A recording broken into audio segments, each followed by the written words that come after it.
Hurrdat Sports presents The Damon Benning Show with Ravi Lulla. The 1-2, Canario hits one in the air, deep left center field, way back, this will go, grand slam! You knew it was a good matchup for Canario. He got the high fastball a couple times, fouled a couple off, and guess what? Gets first home run in the friendly confines, first home run in the big leagues, a grand slam here in front of 34,000. Melendez hits a drive to deep right center and gone. The Royals will take the pair as MJ Melendez hits his 15th home run of the season. Chris Taylor on deck. Muncy with a line drive, base hit into right. Here comes Betts. Throw to the plate, and he is safe, and the Dodgers win it. I thought it was the moment that we showed that we're going to play like a team. There were obviously times at Colorado with the turnovers happening the way they happened. The first drive, okay, we bounced back, and then, kind of right before the half and giving up the points. I didn't love the way that we always responded as a team. I think and there was never anything negative, but it's not just about saying, hey, okay, don't worry about the offense. Let's go out there and play, or hey, let's not worry about the defense. Great teams say, hey, let's go pick up the offense. Okay, let's go pick up the defense. Welcome in on a Wednesday to the Damon Benning Show with Ravi Lulla.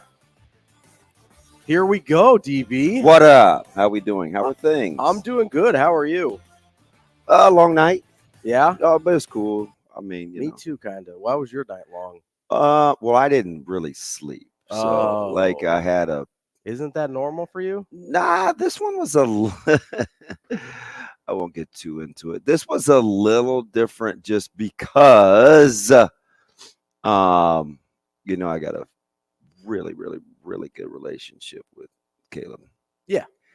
And we just got it. We just had a long talk, long. Yeah. And, it's enlightening and he's figuring it out for himself. And my job is to guide, right? Yeah. So you always look back and, I did this right. I didn't do this right. I wish I had done this. I'm glad I did this. And so, I mean, it's pretty sobering, right? And it doesn't always go the way you want it to. Mm-hmm. And, he thinks a lot like me, mm-hmm. which is good and bad. Yeah. Right. And so you can kind of advise him of some of the pitfalls. Yeah, but here's the thing, though. So he doesn't quite have the experience to deal with ramifications. Mm-hmm. Right. So, there's lots of choices out there, and choices are cool, but you got to be able to live with the consequences. Right. And if you can live with the consequences, then fine. So, but he's just not quite, obviously, he's young. Yeah. He's not experienced enough to kind of see the future. So, you have to negotiate that, and he'll be better for it in the long run, but he's just not quite, it's not quite there yet from an experience standpoint. So it was long. I was probably up at 2, and I let the dogs out at, I don't know, 3:45. Yeah. Yeah. I was hearing everything. So if they got, you know what I mean? Did I wear headphones to bed because of that? Yeah. I mean, I don't know what I would do because, Ryder or Zoe's still. Yeah. Little enough that you need to hear her. Yeah. I don't but have that problem. She will get her little happy little butt out of bed, though. And it's off the ground, too. She'll climb her little self down that ladder. Oh, yeah. She's like, hey, she don't give a what. Let's go. She's a pretty good sleeper, though. But, yeah, so it's just, it's cool. Well, at least it's not like a bad reason to have been up at night, right? It's all relative. Well, having a conversation with your son, that's not the worst thing in the world. It's all relative. So, but it was, I did watch my Dodgers walk the Tigers off, so that was cool. Yeah. It's 5 in a row for Los Angeles, so I'm pretty happy. I'm going to tune back in October, but I've mailed it in on the rest of the regular Why? I don't season. understand. I mean, I think you do understand. Listen, only 2 games under 500. You guys are all right. I don't want to talk about that. Okay, I'm sorry. That's you're winning. That's exactly. Like you're winning. Exactly. Mean-spirited, DB. No, it's not. You're winning. You out there with my guy Mookie. It's like we call that a winning streak. It's like if you were like in love with your high school sweetheart, then you see her out with somebody else, and you're like, yeah, that's me and Mookie.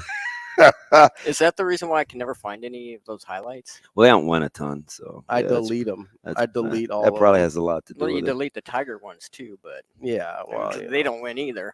Well, I don't care if the Tigers don't win. That doesn't bother me. It doesn't bother me either. Oh shoot, we got a log jam. Bats. Yeah, bats. We got a log jam in the AL, man. So I need the Rangers and Mariners to do their thing. It's very, very crowded because I have both of them in the playoffs. You do, and you got Mariners in the World Series, right? I do. Mariners and Braves. Listen, that's starting to look like not a bad idea. Yeah, they got to get there first. That's true. They got to get there first. They got some pop though. How about Arizona getting off the deck? I did not necessarily see that coming. They weren't playing good baseball. Yeah, and like stretch there. Jeremy Camp, man, I had a little let it fade. They were, they looked like I was going to have to leave them for dead. But of course, it's hard to kill a snake, man. You got to cut the head off. That's true. You gotta. Do you see old boy that found the 7-foot, or the family that found the 7-foot python in the under the hood? No. Yeah, I don't get. So apparently, like when you start the car, though, it gets pretty hot under there, doesn't it? Yeah.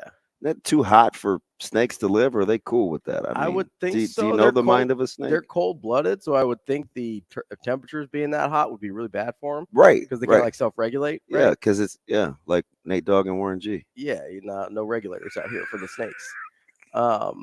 Random music reference this morning. Well, yeah, I woke up to music, so I was cool. We were on that before the day even started, before the show even started, at least. Isn't that wild? I do that sometimes. Yeah. But I was listening to music the whole morning. I also feel like there was like a portion of my life you don't totally know about yet. Yeah. That we were kind of like revealing some secrets here. The whole worship band thing had me in tears. Yeah, I don't quite see that. I mean, listen, I've had many lives, many masters. Yeah.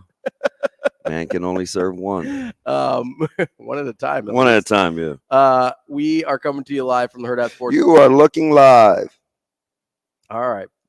Do we say that's Brent or yeah? It okay? Is, yeah. Because I always want to say Keith Jackson. It's not Keith Jackson. Whoa, Nelly. R.I.P. Wow. He's gone, right? Well, yeah, I'd have got that one right too. Yeah. I didn't kill Keith Jackson. I'm getting a lot better at the Dead or Alive game with the older people. Well, yeah, because you asked if Genuine was alive the other day. Yeah, that was all fair though. Let's not go there. Well, I'm just saying. But he is though, right? He is. Yeah. Honestly, the only reason I knew he was because Jam Pony. He had this like arc on Parks and Rec. The television show? Yeah, where he was like sort of a bit character. He was like Genuine was on Parks and Rec? Yeah, he was one of the main character's cousins. Really? He was only on like a handful of episodes, but it was pretty funny. Okay. And then because I watch a bunch of like Parks and Rec stuff or whatever, I ended up. Everybody told me that show was pretty good. It's really, really funny. Yeah, I don't know if I can. And it's a little because you're not an Office guy, right? I love The Office. Oh, what's the same writers? I love The Office. Yeah, I think it was people that hate on The Office have issues. Yeah, I don't understand people that don't like it. Now, I get it. It got a little sketch once Michael left, but they kind of reel it back in a little bit. The last season was good. I'm with you. Yeah, I really enjoyed it. They landed the plane really well. I'm all in on The Office. Well, yeah. So one of the main writers of that show did Parks and Rec. Okay. So you'd be good on Parks and Rec. Yeah, I got a lot of other things.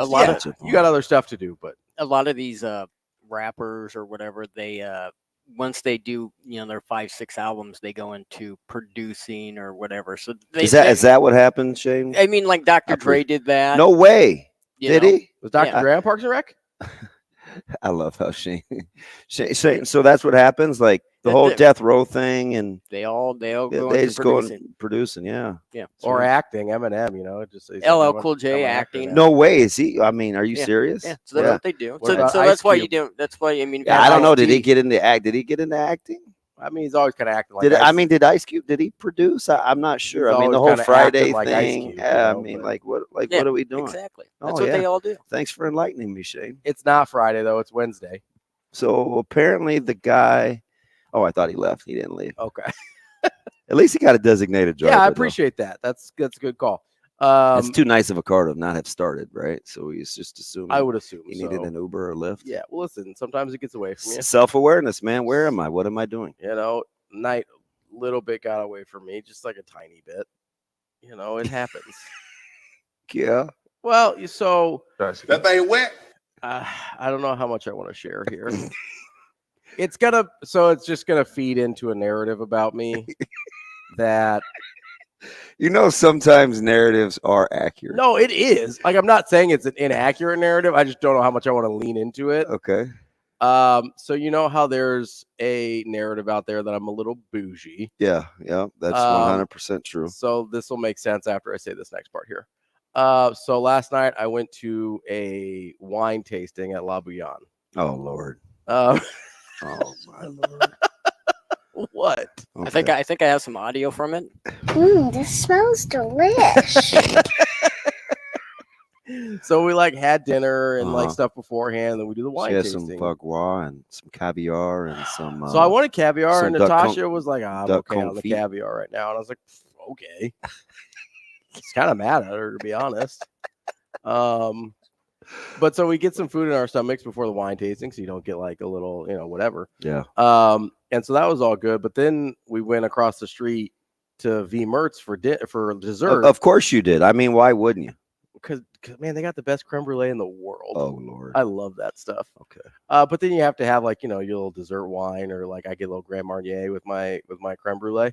And see, this is why I wasn't, No. I'm all ears for this one. thought it might feed into the narrative. It But 100% is. I didn't say it's not true. I just didn't know how much I wanted to do it. The guy that runs V Mertz is a friend and a friend of the show. So Matt, if you're listening, what's up, bud?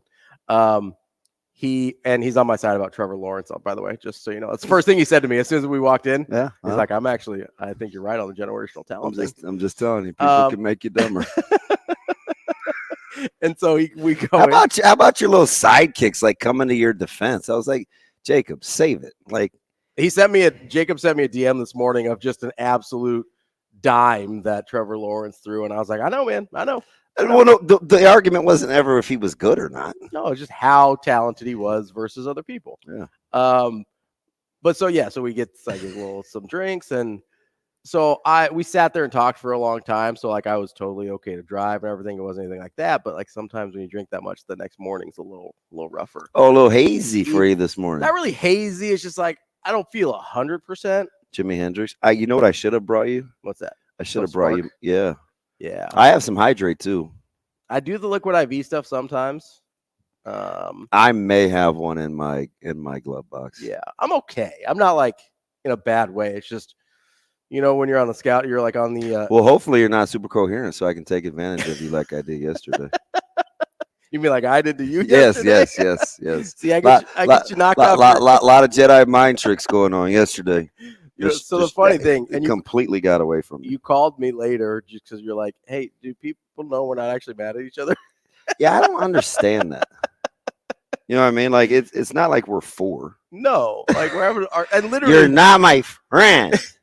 I don't want to hang out with you anymore. As some Zoe would say. You can't come to my birthday party. Unless it's Sadie, that's her ace. And then you're cool. Yeah, her and those two. But you called me. Probably be president and vice president one day. Hey, let's hope so. I don't know if anybody can tell Sadie what to do though. Wait, so she'd be the prez? Yeah. Zoe would be the vice. She'd be behind the scenes getting it done. No, so you it's funny you use the term Jedi mind trick because you're talking to me yesterday, and the kind of the show comes up and whatever, and I go, yeah, my dad kind of does this thing too, and we've said for years, my dad just Jedi mind tricks people, he just says things. And they believe it or they go along with it. Just because he's the one that said it? No one knows why. Yeah. He just. Well, you were just trying to slide a lot of things in there, on a humbug. I'm like, wait a minute.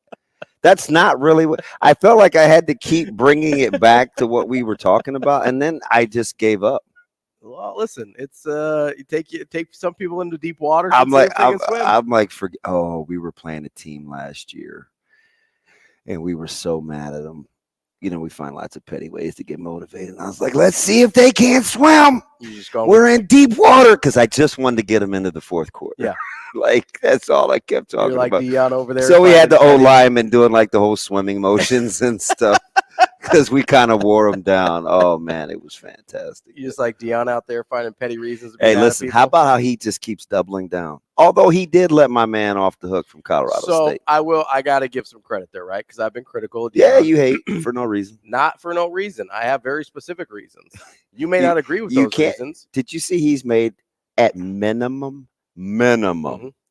almost $5 million on his glasses? On the sunglasses. Minimum. Which is why I say he's like an influencer and a clout chaser. He doesn't need he's probably giving it away.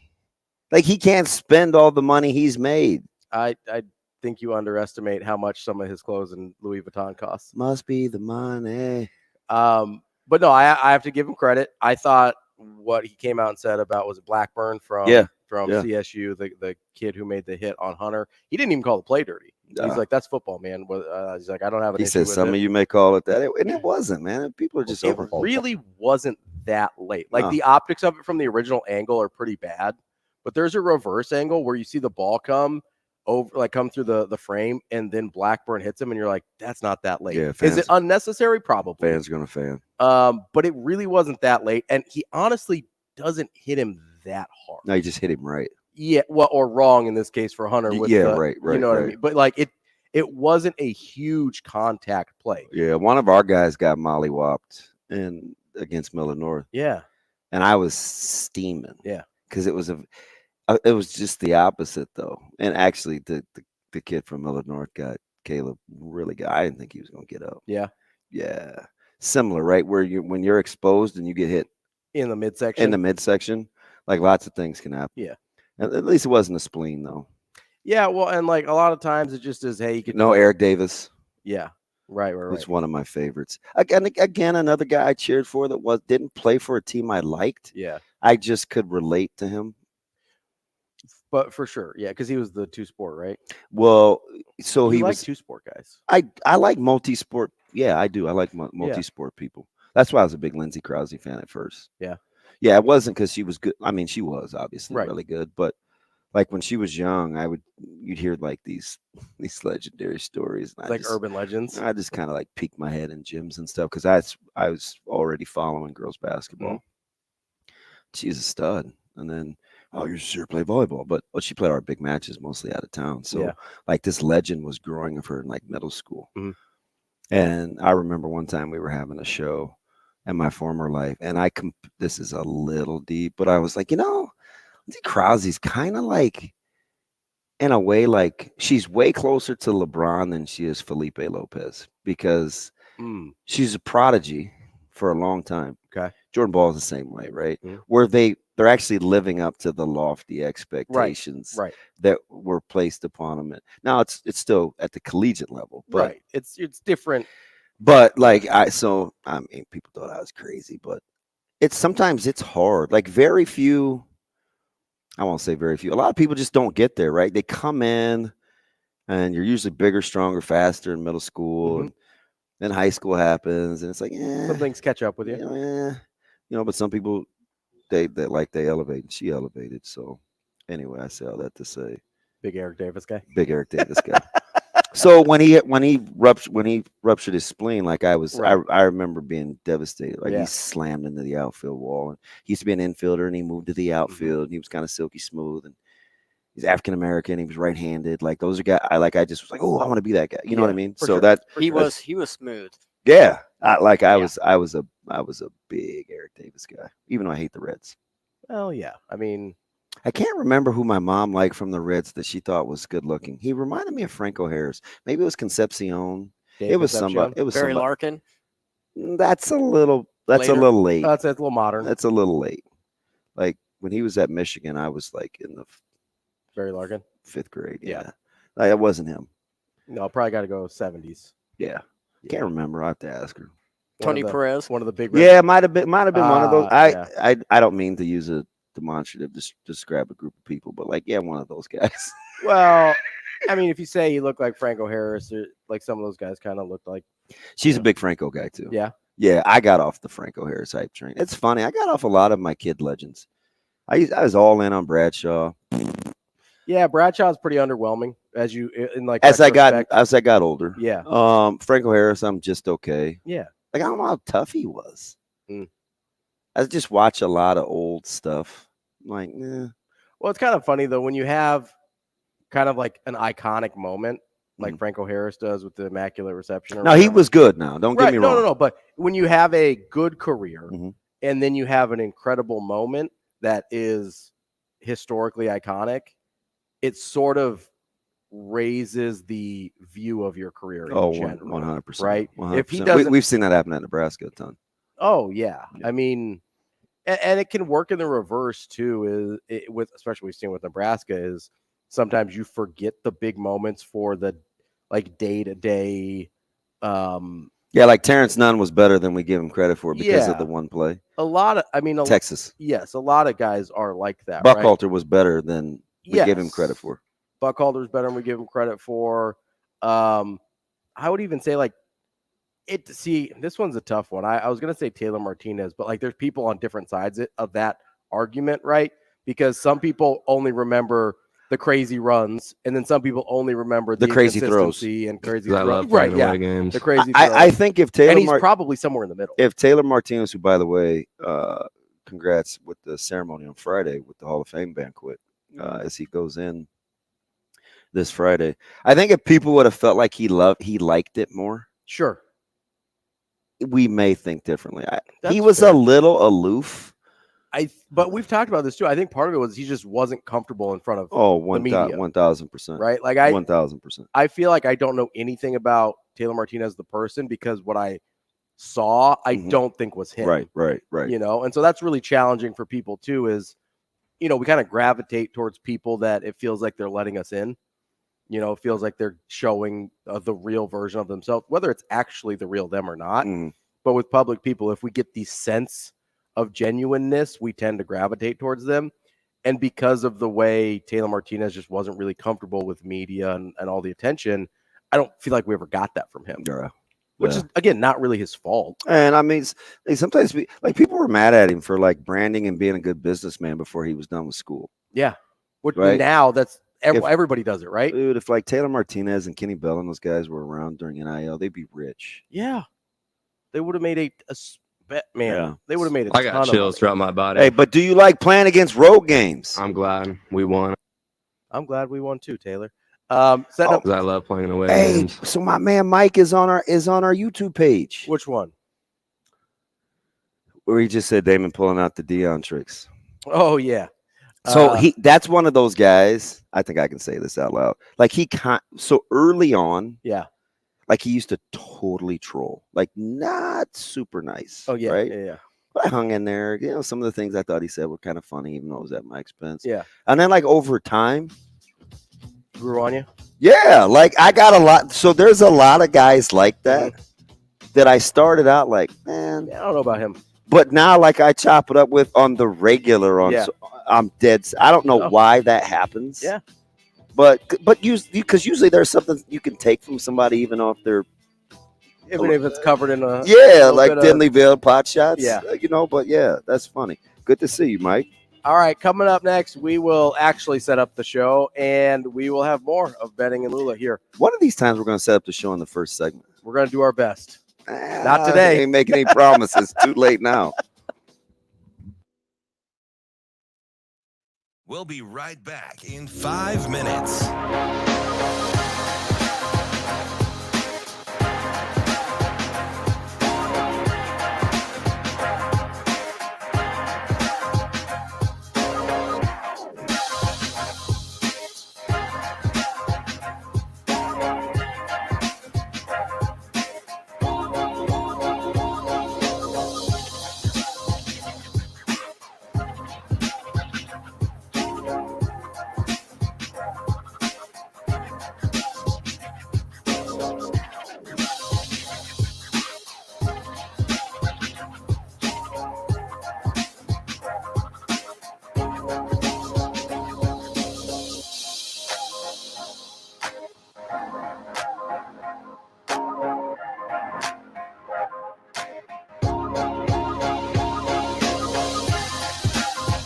We'll be right back in 4 minutes.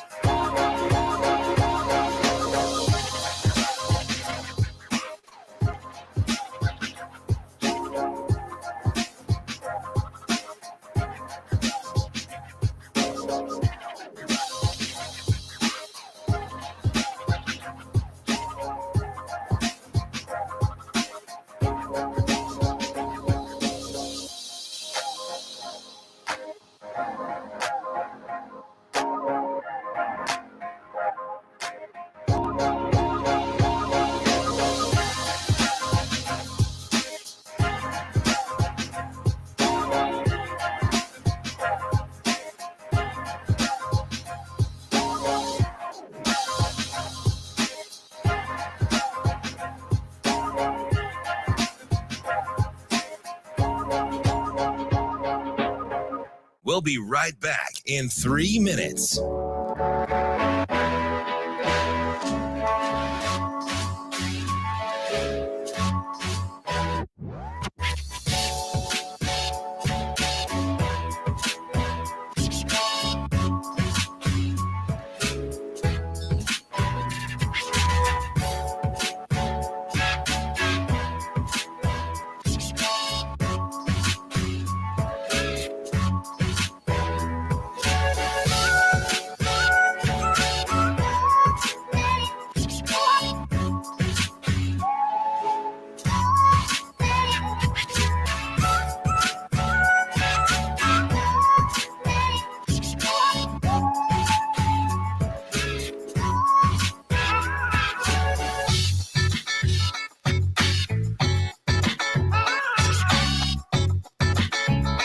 We'll be right back in 2 minutes.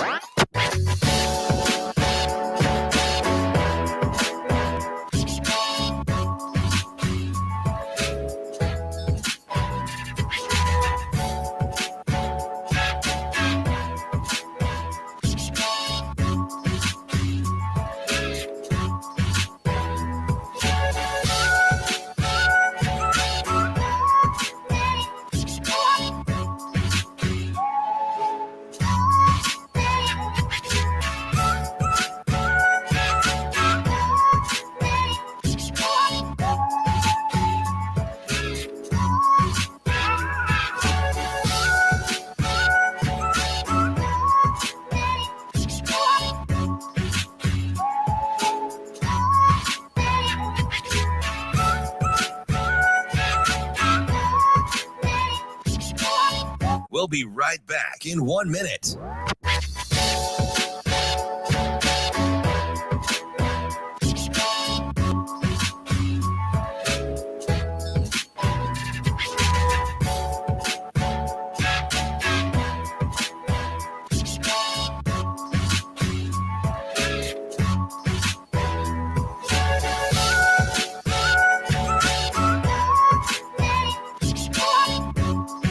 We'll be right back in 30 seconds.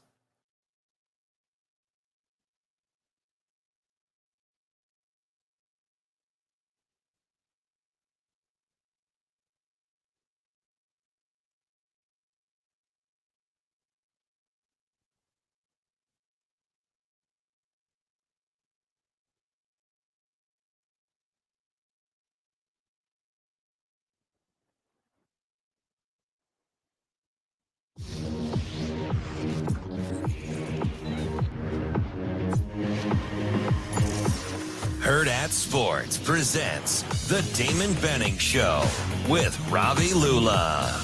No, I mean, I think if you, again, this is coach talk. If you have two, you don't have one. So, you want to have one, but you also want to have the ability to put your, like we said earlier, to put your playmakers out there. So there's going to be certain times that, if both quarterbacks aren't playing, then, they're going to have times in the game where they're going to be asked to go out there and help us move the ball because they're both too good of athletes to be set over there with me.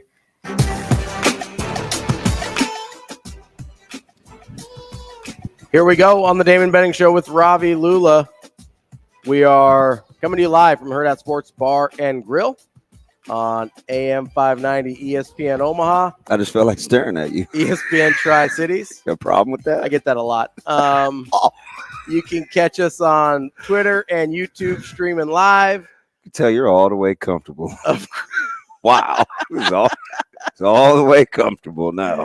We created a monster liquid. Well, it is your fault. We are going to have a great show for you here today, and I'm actually going to set the show up right now because we're only a half hour late. So bigger surprise. What's that? You went a full 25 minutes without bringing up Anthony Rizak. See, you brought him up there. That's not my fault. And we didn't set the show up. At this point, shock the world. The bigger surprise. He's arguably who I missed the most. Who? Don Juan. He called the other day, but we weren't able to get to him. Hey, don't ever do that again. You had like 6 guests in a No, row. listen what I'm telling you. He's my guy. No, time out. You stop. First of all, got to come down there for you not telling me that before. Second of all, anytime Don Juan calls, he goes right to the front of the line. I just wanted to say I've been saying that for 5 years. Exactly. Do you know how far we go back? That's my main man. That is Don Juan DeMarco. He's just there. Yeah, I am right. I don't know if we'll talk to Don Juan today. Hopefully, maybe. But I know we're going to talk on the Warhorse Sportsbook hotline to Brian Christopherson, Husker 24/7, Kevin Sjuts from 1011 News down in Lincoln. We will talk to Bill Bender of the Sporting News about some national college football happenings. And then we'll, of course, talk to Hurrdat Sports' own Avarie Howard. Not sure if her and I will have anything to talk about after I just caught a stray from her yesterday. Yeah, you did. She sniped you. She did. Yeah. So I'm sure that she has some strong opinions. She listens too. I'm sure that won't come up at all. It's fine. It's fine. That's the show for you here today. Like I said, all of our guests will join us on the Warhorse Sportsbook hotline. Warhorse Sportsbook is the best place to place your bets in Nebraska. You do it live and in person at the Sportsbook. Make sure you download their app as well because you can build your bets, get live odds, and then you can go over to the casino and quickly place your bet scanning the QR code. So make sure you visit warhorsecasino.com/sportsbook and download the app Warhorse Sportsbook. No bets, no glory. Was there anything else you wanted to get into from the first segment that we, kind of just skimmed across? I was just happy you went 25 minutes. Actually, I wasn't happy. It was new. It is new. I think you felt bad for me because I had a long night. No, I know. I knew better. I don't. Why would I feel bad for you? You're just not capable. I am capable. I've got empathy for people, but that was kind of your own choice situation. It wasn't mine. It was my kid. Well, I mean, kind of your choice to have the kid. Actually, it was 100% his choice. So that's the problem. I wouldn't expect you to feel bad for me because I had a couple extra glasses. Because you're hungover? I'm not hungover, really. Did you mix and match? Or did you just have wine? At the very end, I had a Grand Marnier, which might have been the mistake. Oh, I got a buddy who drinks. Well, that's it. That's Veland's drink too. I like Grand Marnier. It's it's like a nice kind of dessert drink. Yeah, if you're 70. Listen, people tell me I'm an old soul. I go, nope, I'm just a curmudgeon. He took a picture with Caleb on Saturday. Veland? Yeah. Yeah. I convinced myself that they're almost the same size. Is that delusional? Yeah, it's delusional. I haven't seen the TV picture. Has a lot of gray. He has more gray than me. Does he? Yeah. I'm getting some gray. I got some gray. I saw his mom. She looked fantastic. He was representing teammates with. There were a lot of people there Saturday. Must have been a home opener. Yeah. Well, it's kind of all the royalty have to come out. Larry the Cable Guy is a little guy. Yeah, he's not big. He's starting to look old too. Speaking of getting some gray in there, like he's starting to age. He was still funny. Sure. Yeah. If you're into that kind of thing. Hobnobbing. I don't get into that. He's not, his style is not for me. Yeah. That's all I mean. Like, what do you got against cars? Nothing really. I don't watch animated. Like, I don't watch kids shows. Really. I mean, Mr. I Need Happy Endings doesn't watch kids shows, huh? Well, listen, I have a hard time with the animation. Like, I'm like, why am I watching this? Yeah, you're entirely too cool. Go get on your yacht with your linen pants and deck shoes, drink your wine, and fall the heck overboard. Yeah, you talking about my part of fall overboard. Okay. Listen, I don't judge anyone that wants to watch cars and cartoons and stuff like that. Like, it's just not for me. Yeah, whatever. My wife likes to watch some of the like animated stuff. It's not my deal. Hey, so Shane, can you play that? Can you play Sat 6 again? I want to ask you something. All right. Play my guy Marcus, darling, talking about what? Your little impressions in the middle there, just tossing it. Talking about dual quarterbacks. Yeah, Shane. No, I mean, I think if you again, this is coach talk. If you have two, you don't have one. So you want to have one, but you also want to have the ability to put your, like we said earlier, put your playmakers out there. So there's going to be certain times that when both quarterbacks aren't playing, then they're going to have times in the game where they're going to be asked to go out there and help us move the ball because they're both too good of athletes to be set over there with me. Can I say something real quick? Because this has been driving me crazy over the last probably 96 hours now. Can we stop acting like you just move somebody to like running back or wide receiver? I saw some of those. Can Jeff Sims play running back? Like, so no, he can't. Not like we gotta stop doing those kinds of things. Yeah. Is that cool? Like, yeah. So let me ask you this though: I can't not. Like, I know we devalue positions sometimes in terms of pay scale, but you just don't get out of bed and do something completely different than you normally do at a high level. So, like it's not that easy. Hey, man, why don't you just go? Like, I told one of our buddies yesterday, I was like, that's like a software developer, right? And you say, hey, man, what? Well, can't he just go be an IT fix-it guy? Yeah, it's a different skill set. It's like, no, I get it. And how much of it do you think it is because we saw Harburg at H-back in game 1? Yeah, that would be the guy that would do it. It wouldn't be Sims. But I mean, because he did it, and I understand I'm sure spent a bunch of time there over the summer and worked on that stuff outside of just like, hey, we had a humbug this week. You want to play running back? But do you think that feeds into it all? It's like, well, if Harburg can do it, why can't Sims do it? Well, one guy trained for it. Right. And one guy didn't, and one guy really wanted to get on the field because of his skill sets that lent itself. Yeah. It lent itself to multiple positions. Right. There's a reason Harburg's body looks the way that it does. I understand that, and you understand that. I'm asking if you think that had anything to do with people's suggestion that Sims could also do it. I don't know. I think I just think people have their minds made up on Sims. Oh yeah, like for the bad. Yeah, 100%. Yeah, and that's okay, right? Like, I mean, you can. It's cool, right? I don't know how many times I read yesterday, and it might be the vocal minority. I don't know. Maybe it's just people that felt like talking to me, but I heard the whole. There's been no signs of Sims being. Yeah, that's just not accurate. Now, the other thing that is really, really, really funny, revisionist history is fantastic. Because do you remember the whole, Anthony Grant was only good in X amount of games. And once the conference schedule started, non-power 5 then schools, the yards diminished down to 2 point some yards per carry. We heard I think off season. That Sumanji put out like some stats about it. Right. And there's lots of them. Those are real stats. Yeah, those are real stats. But and we were kind of down. We were downplaying the effectiveness of Anthony Grant against Power 5 opponents. And and then this year it was, man, why'd you play him? And can't hold on the ball. And now we're super excited again. And I'm just like, why? If it's good for the goose, why is it not good for the gander? It's a fair question. I just want like some real answers. And it's also, as opposed to, I just don't like the guy.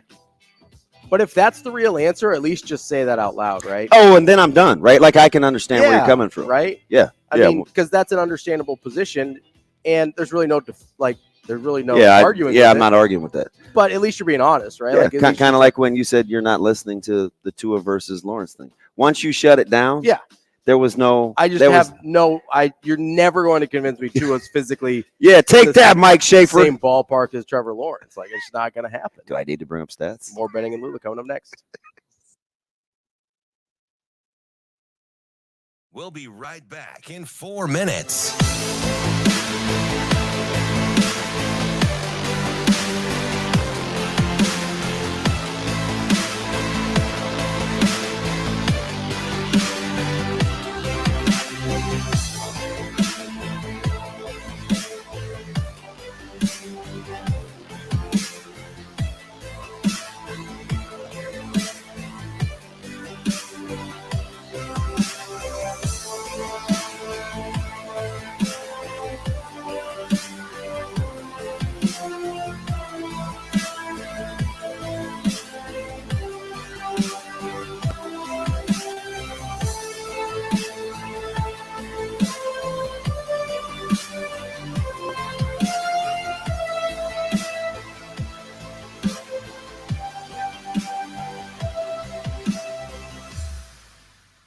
We'll be right back in 3 minutes.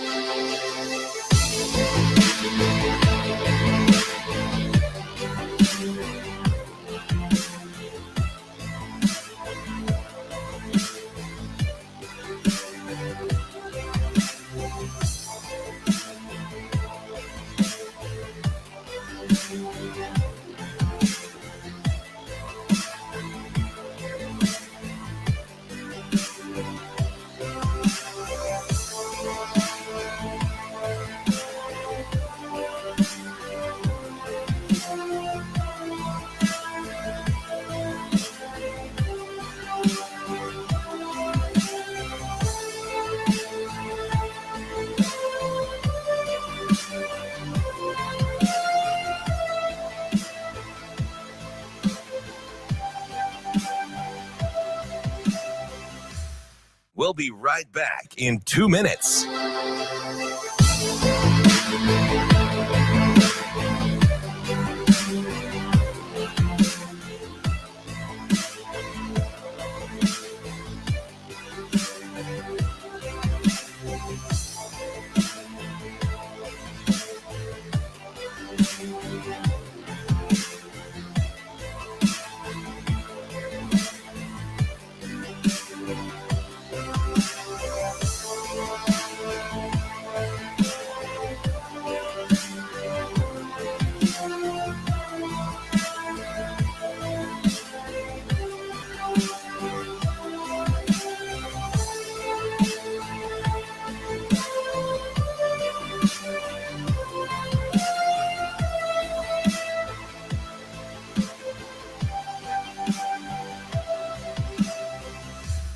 We'll be right back in 1 minute.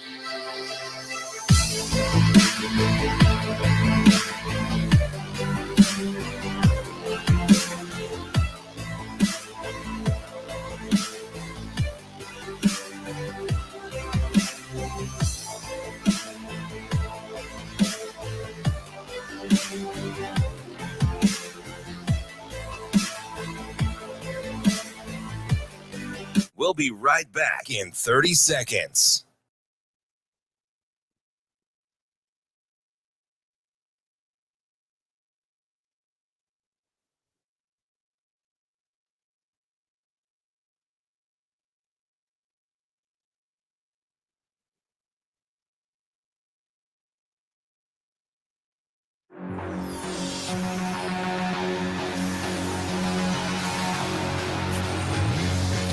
Hurrdat Sports presents the Damon Benning Show with Ravi Lulla. Had a great day today.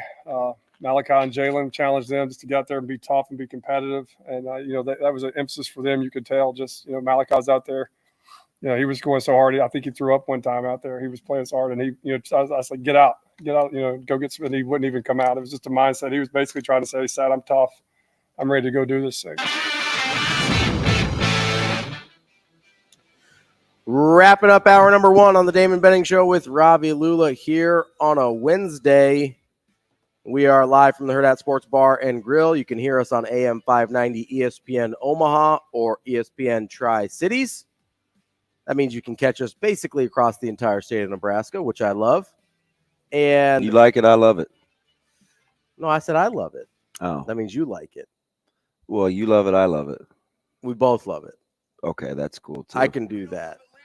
You know, we all. I feel like this is how our relationship's gonna go. What's that? Spare the rod, spoil the child. I feel like I'm gonna get corrected quite a bit, so that's okay. Well, listen, it's I'm big on accountability, so That's we're just right. trying to. You're gonna catch me on a bad day. Like, dang, what's wrong with that dude? I don't know, man. We'll find out. Split personalities. We've got our guy on the Warhorse Sportsbook hotline. Wants to talk QBs and Anthony Grant. I wonder if he was the people that was tweeting at you yesterday. I don't know. Guy, what do you got for us? Hey, good morning, gentlemen. Hey, how are you? Hey, based on yesterday, actually, I think it applies to Anthony Grant this morning, is, Harburg, and I've watched a lot of social media, and I think the point that people are missing is Harburg benefited from the improved line of the other 10 guys on that side of the ball for him. Mm-hmm. And I think Coach Rule actually has told us that in the press conferences when he was chatting about the defense, but it applies to the offense as well, that even though that the result was a W, the fact is, those plays are still out there. 100%. The things of that nature, and that I think QB1 was established, earlier in preseason. Sims is QB1, Harburg's QB2, and until Sims is able to play in the same type of environment to just demonstrate, does he have the yips or not? Is he still the same person or not? Or does he actually be able to benefit from the improved line play, from the improved blocking on the ends by the tight ends, by the tight ends now, catching the ball, by young receivers able to run correct routes? Those things, I think we're still Sims QB1. And as far as Anthony Grant, again, how did the line play last year?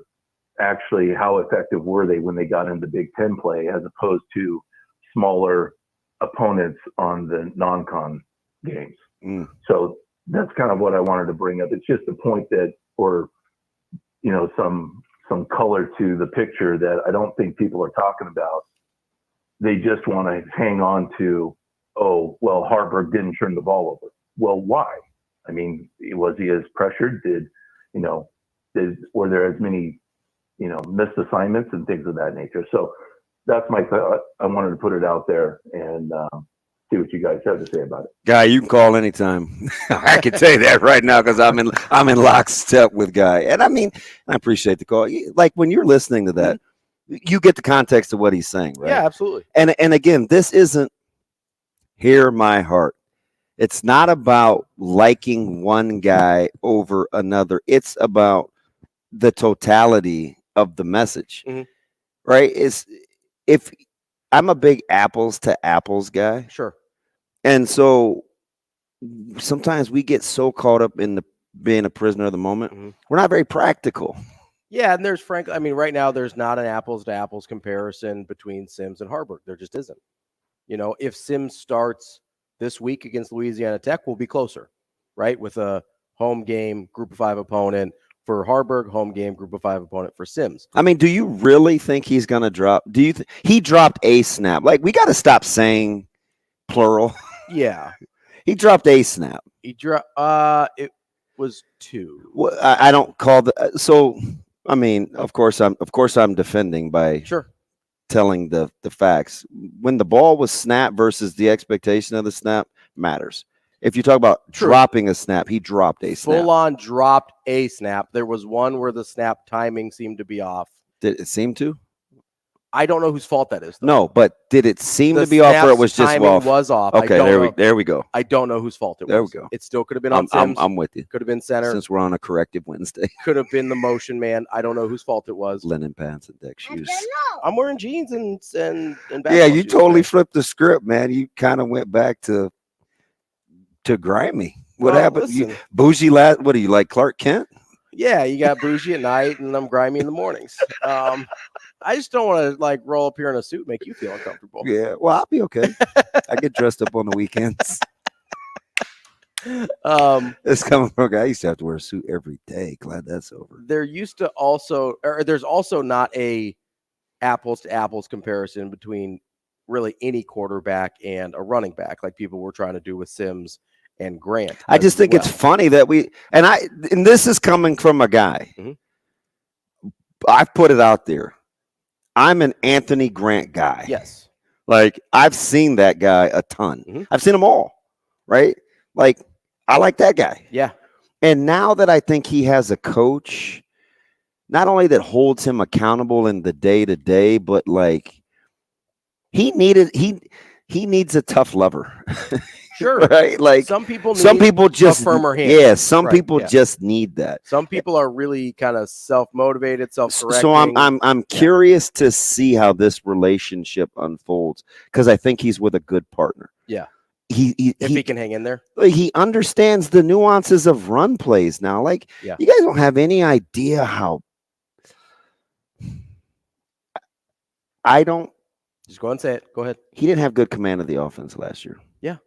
I don't think Anthony Grant had any idea what he was doing last year. It was basically just off of natural ability and instincts. Listen, go back and if you want to humor yourself, go back and just watch how many times the quarterback had to talk to AG pre-snap.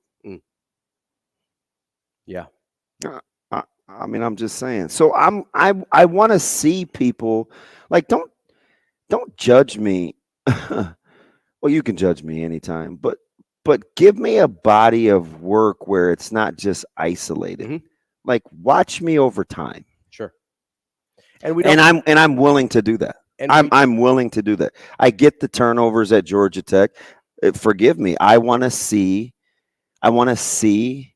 you with a new staff. I want to see you in a new environment. I want to see you run different plays. I would never have gotten into teaching if I thought a bad student was always going to be a bad student. Sure. I wouldn't be coaching if I thought a bad player was always going to be a bad player. Yeah, because what's the point? Right? If they think they're a finished product. Yeah, for you, if yesterday was going to be like today, or if today was going to be like yesterday. I mean, I had fun yesterday, but why are you doing it? No, I understand. Right? Yeah. You have to allow for growth for people. And some people are.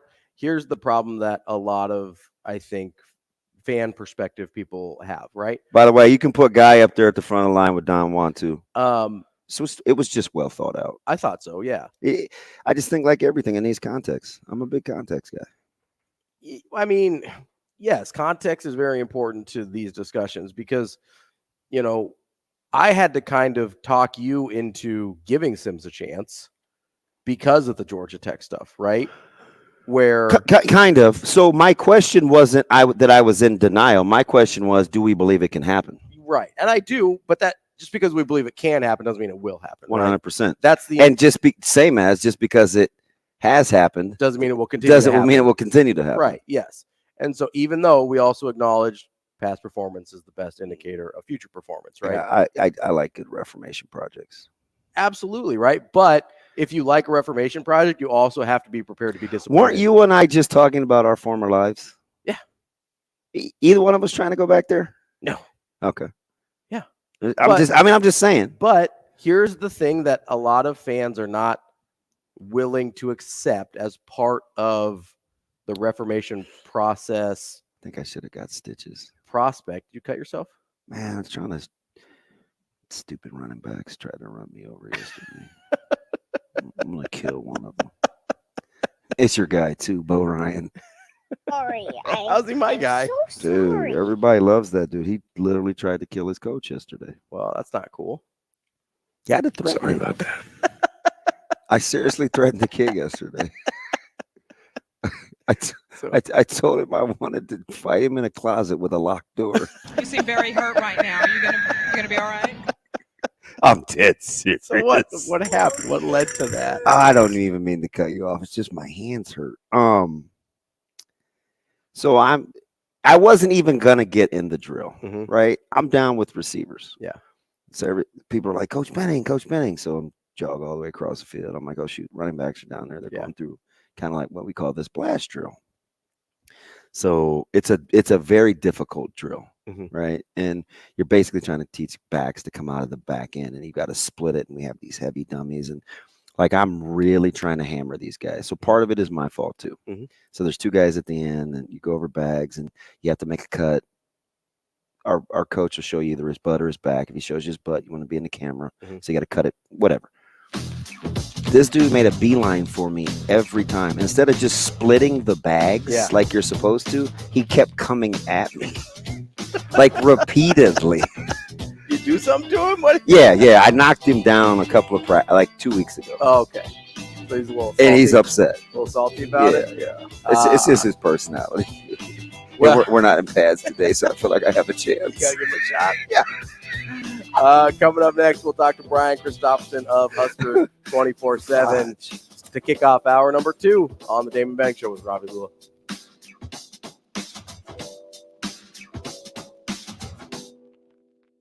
The show will be back in 4 minutes.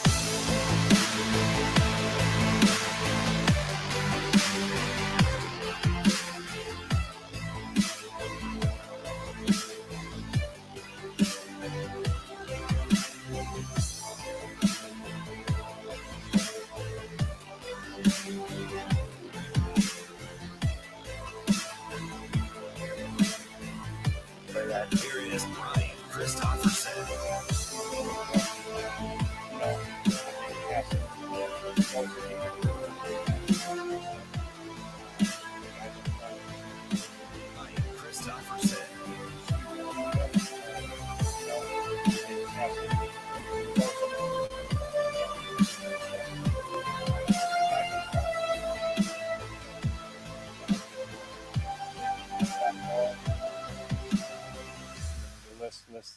The show will be back in 3 minutes.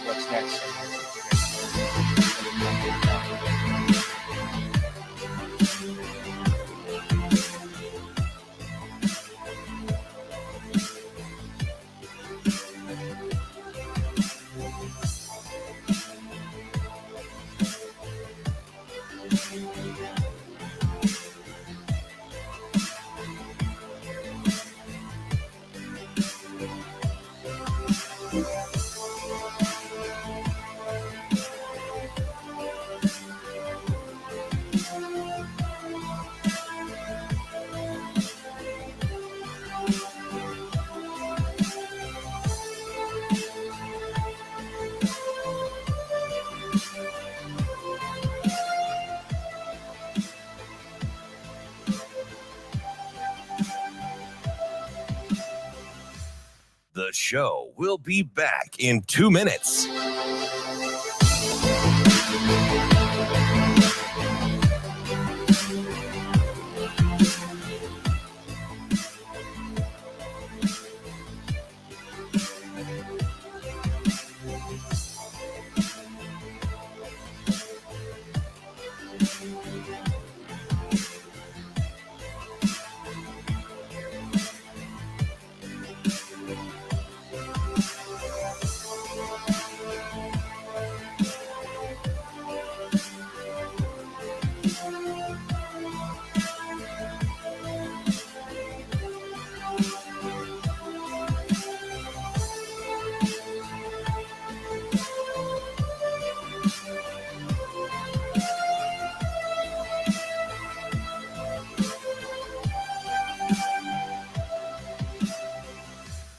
The show will be back in 1 minute.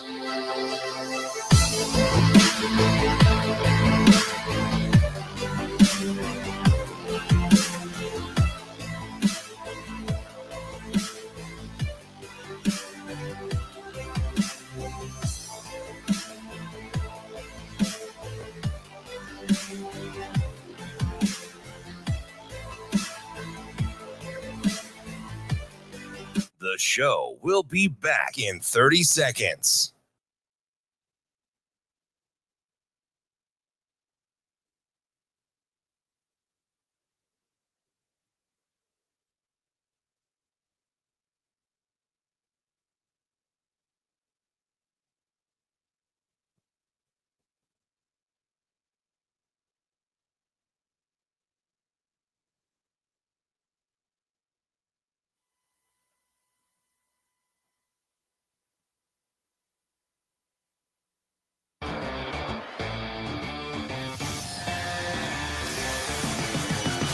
Hurrdat Sports presents the Damon Benning Show with Ravi Lulla. Here is Husker 24/7 senior writer Brian Christopherson. Yeah, it'll be a little bit of a circus act. Brian Christopherson. Well, I mean, that's pretty interesting. Brian Christopherson. I kind of enjoy that. Here is Brian Christopherson. Just keep doing what we're doing. You know, I think passing, we can work. There's always something to improve, and I think passing is our next step. Guys up front specifically, we need to get more pressure. We need more sacks. We need to get more batted balls. We need more turnovers. I mean, there's a list that goes that's endless. So, I mean, it's just kind of that what's next. I mean, that you guys have heard is what we're trying to figure out.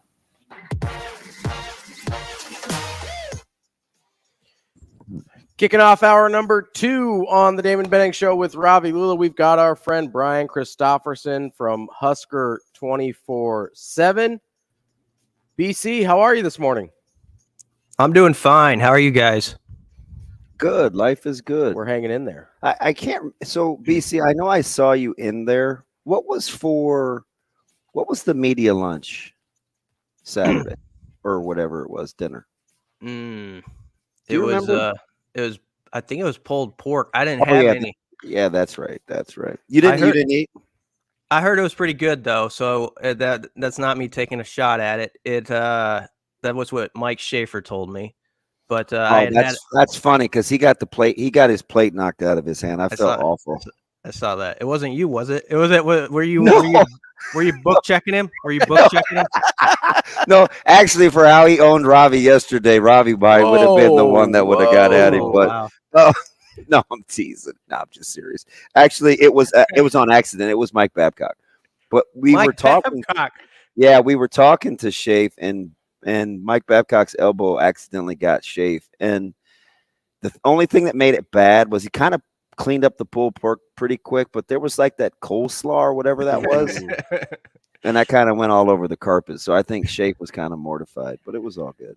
I like to think Babbers did that intentionally. I know he did because he's so cool.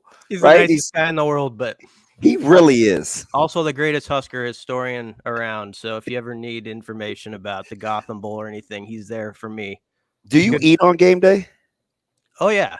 Most of the time. I just had I don't know. I didn't arrange my schedule right. So I had a late lunch at home and I came over from mowing the lawn. Actually, it was kind of, I was like, I got a good sweat going before I did take a shower before I got in there. But yeah, I didn't eat there though on Saturday, but nothing will top mashed potatoes and meatloaf like they had in Minneapolis. I couldn't believe they had that in August. I'm like, what are we doing? That's a November meal.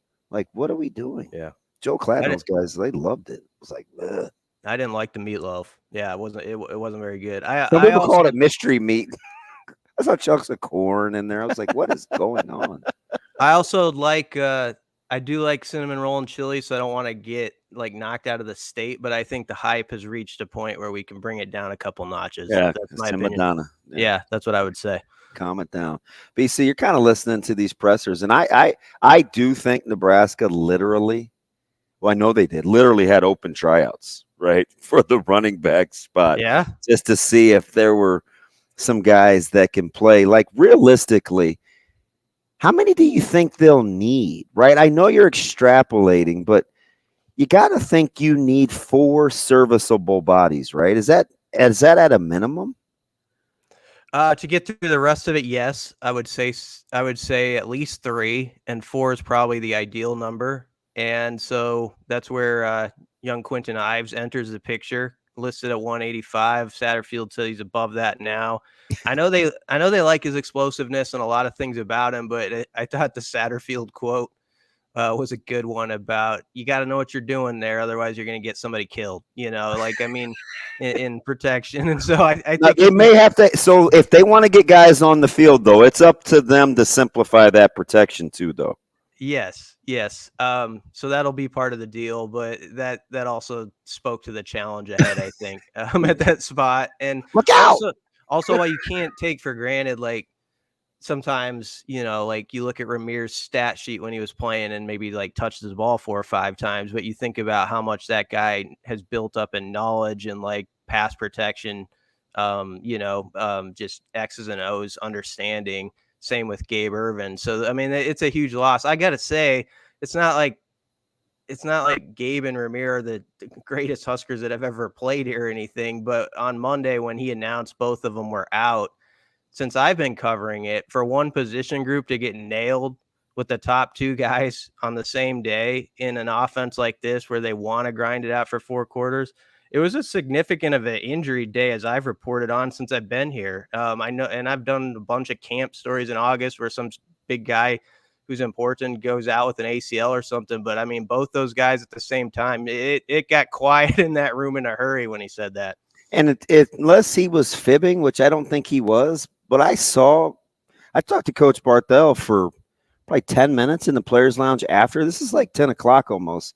Mm-hmm. And I think he felt kind of optimistic. I'm not so sure they knew the severity right away. I don't know that they did.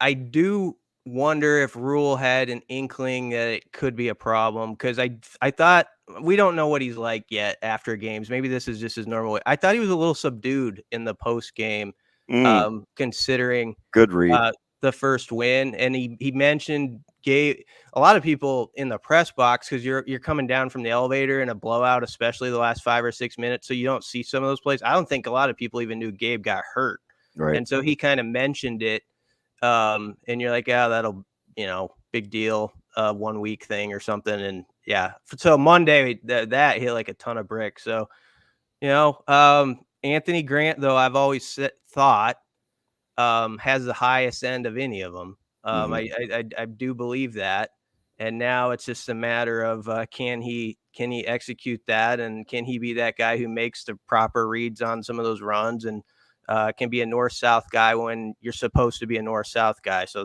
that's the big test. BC, you mentioned Anthony Grant, Emmett Johnson, Quentin Ives. You said 4 guys. Who do you think? I mean, is it like Trevor Lubin in that 4 spot? Who do you see as viable options to kind of be that 4th guy? Wish I could get my guy Isaiah Harris back. Yeah. He still lives on as a Husker in Pro Football Focuses. They give all Liebentritt snaps to Isaiah Harris, but so Isaiah Harris has a good PFF grade, I think, right now on the Nebraska side. Oh, BC, I love you, man. That's true. I'm a little, as you know, I'm a little shaky on PFF. Yeah. I'm a little shaky. So am I. People like seeing it, and I always I throw like a snarky remark in everything I write with PFF, because I'm like, if you believe in this stuff, sort of. I'm not a big fan of their ratings, but they do get the snap counts mostly. I just like the snap counts. Yeah. I just want to know the numbers. I just want to tell people it's not like Chris Collinsworth himself is actually sitting down doing those PFF grades for you. But I guess Lubin would be the 4th guy that I know of. That's weird too, because I've always liked him, probably as a person, but yeah, he's a great kid too. Yeah, I can't say I know a lot about his game. I saw his, he's always that guy who comes up as he's doing the right things, and you saw him bust off a carry there and at the end, and he looked good. And so we'll see. I am really intrigued when we do get the Quentin Ives experience, whatever that looks like. I don't know if it's this week or whenever, but just as you would think maybe if they could get a lead in this game, which I'm not saying is going to happen, but if they can build it, you might get a few snaps from him. Blessing in disguise, another blessing in disguise with that injury and the emergence of some consistency at quarterback potentially is you may see more quarterback carries. Yeah, that could be. And I mean, I like, Heinrich he's going to take it on just like Anthony Grant likes to hit guys when he gets the ball. And Rule is interesting on that too. He's like, once in a while he could maybe not just like try to run into him as hard as he does. But I think that's going to be his game. And I thought, for a first start, considering the circumstances, I thought he played really well. Like he met my expectations for the night. I thought he only had 1 pass where it was really sort of a cringy pass, and the rest of them I thought all had some purpose to them. So I thought he played well. And as a runner, he's a fierce guy. You definitely are. You can tell like 2nd and 3rd level guys do not really want to tackle him. BC, do you think we're going to see a little bit more of the fullbacks we've heard so much about as an active part of the offense rather than just as blockers, and maybe see those snap counts elevate a little bit as well for those guys? Because for all they were talking about, we haven't seen them a ton in the offense yet. Yeah, that's a good question, Ravi. I wonder because, Satterfield mentioned yesterday, like, we got to get our personnel groupings right to make sure you have the best guys on the field. And I just think that Lieben Tritt is one of the better guys so far, the way he's played. So he is somebody who I would think you might see get some more snaps. We'll see on that, but that's definitely a good thing to watch. BC, when you're talking about, we heard Coach Rule say, listen, those mistakes are still out there. The pressures, the leverage from Manning, like he kind of walked through those deals. It keeps Nebraska sharp, obviously, in coaching, but how much more room for growth do you think statistically, well, not just statistically, but that Nebraska can have defensively in terms of, we know it's in the non-con, even though they played a couple Power Fives outside of Minnesota, but as conference play looms, can this defense get better, in your opinion, incrementally and have it show up statistically? Yeah, I think it can show up in the takeaways. Everything else is really salty, stats wise. I think the pass defense, as Ty Robinson mentioned in that quote when I was coming on, I feel like they believe they can get more pressure with just like their front four, and that's a goal. The thing I like is that Rule spent 1.5 to 2 minutes talking about all the things they can get better on defense Monday. And this was at a point when everybody is really patting them on the back and, really talking about everything great they did. And they did play really well Saturday. But I think it's a group that is going to always be sort of perfectionist from the type of guys they have. And I'm not just trying to curry favor with them or anything. I just think that's like how Ty Robinson is, how Luke Reimer is. And so I don't think they're satisfied yet. I do think they're the type of players that look at film and they see like, this worked for us on this play, but I see where it could have worked for them. And when you have players like that, they're always seeing what could have went wrong. Even when things went right for you, you're in a pretty good spot. It's interesting how, well, let me just ask you, who surprised you the most along the D-line in terms of their development? I did not. I'll start really simple with the guys at the top right now. Nash. I did not think Nash was going to be like this. Hey, remember, we almost left him for dead, didn't we? We were such haters. It was like, he's going to be a bust. Oh, that Nash. You guys pretty good. I like that imitation of whoever it was. I don't even know who that is. I just made that up. I don't. I'm sorry, guys. Apologize. I thought Nash was going to be okay. Like, a guy who you can put out there and he's steady. I did not think he was going to necessarily yet be someone who could wreck shop as much as he has so far early in this season. So I would start with him. I know he didn't play a lot on Saturday because of the injury, and hopefully he's back this week. But Cam Lenhart, I thought he'd be okay again, but as a true freshman, he's exceeded my expectations early in the year. Really, the answer to that question to me, though, Damon, would be the fact that I haven't noticed significant drop off when they shuttle guys in and out. So that's the thing, like, because that's what I always brought up was like, yeah, okay, they got 3 or 4 guys you might feel okay about. Well, what about like guys 5 through 8 or 9? And those guys have been good. Ruquan Buckley, when he got in at late in the game, I know it's the end and Northern Illinois probably wants to go home at that point, but I mean, they drove the ball a little bit and he still looked good. Yeah, Bruns was next to me on the sideline and I wasn't paying total attention because I was trying to fix my story on my phone at the end of the game. And this is the stuff that's happening with 6 minutes left. You don't even see what happens last. But Ruquan Buckley's just, they can't stop him. And so I looked up and sure enough, next play, he's causing problems. So that good for him. We heard about him in the offseason, guy who had hardly played here. And people thought he'd be a portal guy, and he's a leader in that room now. He makes the all new body team, probably.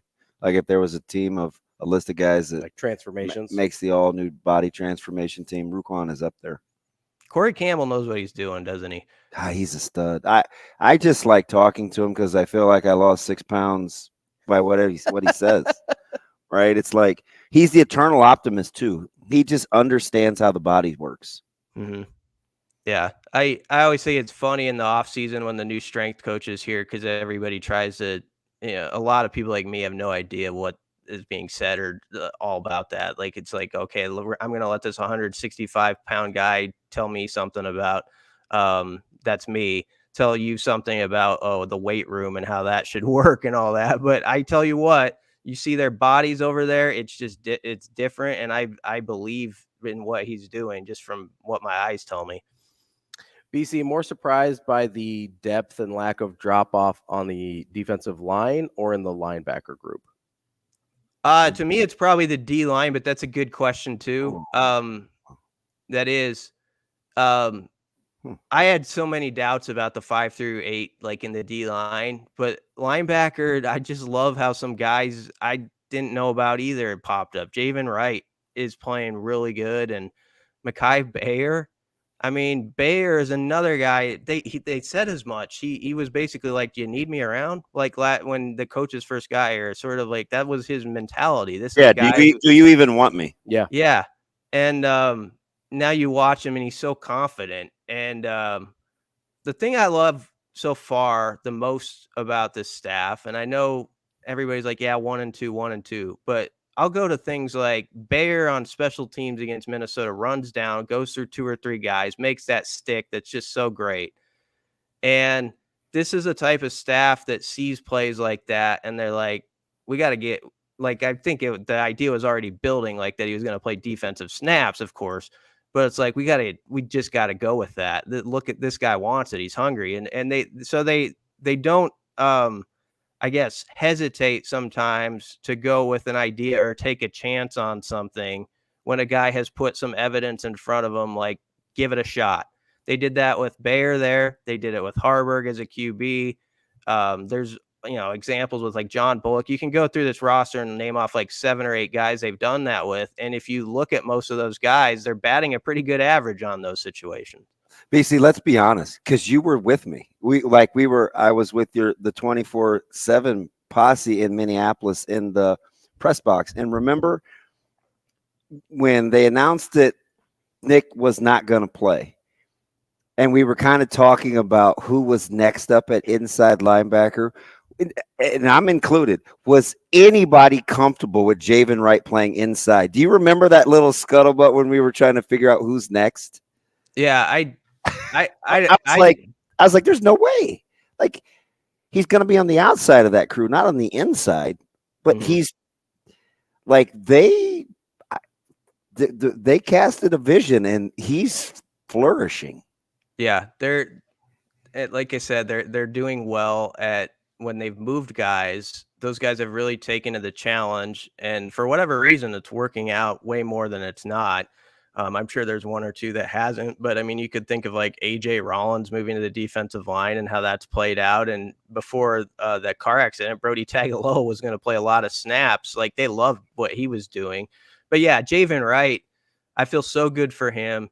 I remember when he was in high school, and he's a cornerback and a big cornerback, but talking to his dad, Toby, about like how they went through ever since he was 3 or 4 years old. I'm sure like Caleb was the same way, but like jumping over in ottomans and like, doing stuff in the living room, like going over plays and stuff like that. It's just like, this is a kid who was meant to play this game for a while at a high level with his athleticism and what he knows through his father and all that. And it was just injuries that kept getting in the way. Every time it seemed like something was going to happen. Everybody around here remembers that practice, I think, where it went viral, where he like one-handed a catch on a long pass at some spring. And it was cool for people to see that, because that's like the type of freak athlete he is, and it gave him a visual of that. And now at least we're getting to see it more consistently. BC, you mentioned Harburg as one of the guys that had shown something that gave them confidence. I think a lot of people would argue the opposite, because he wasn't given a chance sooner before Sims got hurt. But can you kind of help give us the context here? Because Rule mentioned that, or I think it was Rule mentioned earlier that, there were parts of the year he was in third or fourth string. Obviously, he's come on quick in terms of elevating himself from moving positions possibly to showing as a serviceable starting quarterback. Can you just kind of provide the context for how far he's actually come? Yeah, well, that's good to note because it is a deal where the way the staff, or as it was explained this week, especially laid it out to him was, give it a shot at quarterback. Of course, within that rule said, if I don't think it's working out, I'm going to come to you and move you, so he still had to go out there and prove that he had the tools, could put in the work and process things. And I think, pretty quickly he showed them in the spring that he was going to take this as seriously as possible and that he was somebody who they needed to at least, have in the conversation, because even a week into spring ball, he was one of the guys they brought up to the media, which I always think has some meaning. You don't just bring guy who's, whatever, fourth team or that. So I think he had established that he was probably one of the top 3 guys. And then it seems like he was kind of ahead of Purdy at some point in the middle of spring. And then Purdy kind of came back at the end of spring and sort of tied it up. And then he got tweaked. And so Harburg's ahead of him now. But I was worried about how the passing game would look with him because I still had the spring game visions in my head and we don't see all the other practices. And so I think he exceeded the fans' expectations in game 1 with just how in control he was with his decision making there. And I don't mind if a guy throws a bad ball and it's just off on a player or two. What is tough to watch is when you feel like a quarterback throws like 5 or 6 in harm's way that should go, be picked off. And I didn't feel that in the first game. So that was a really nice start in that way. I knew he would run like that. He's always had that. I remember when he was at Kearney Catholic, he was a guy who wanted to run, I think 10-7, 10-8 or something, the 100. And we're talking about a huge dude here. He had size 17 shoes. He's got to have like a 18.5-inch neck. Yeah, he's a huge dude. And he's a really nice kid too. Just soft spoken, but I'm sure he has it when he needs it. But, so he always had those tools where it's like, this guy's kind of a freak, but like, where do you put him? But I'm glad that he's doing it at QB right now because he spent a lot of time as a high schooler working on it. He would go to Denver and work with a QB coach and stuff like that when he could. So he's always been serious about it. And Justin Herbert is the name he would always use because they were kind of the same size. I'm not saying it's going to be him, but he just he liked that Herbert, if you remember, used to get ragged on at a kind of a different level, but like he wasn't. It's Robbie's favorite quarterback. That's why I'm laughing. Come on. Stop. You love Herbert. He would always say, though, like he was a guy who everybody said wasn't going to do it and couldn't be successful at his level. And so I think he always liked that story. That's Brian Christopherson, Husker 24/7. Great stuff today, Brian. We appreciate it. We'll talk to you again next week. Thanks Big. Guys. Thanks, guys. Want to remind you about our friends at Big Brothers Big Sisters. It's their mission to support one-to-one mentoring relationships that ignite the power and promise of youth. Go to mentoromaha.org to sign up to become a big. And don't forget, they carefully match their bigs and littles, and they have support throughout the process. mentoromaha.org. Kevin Sjuts coming up next.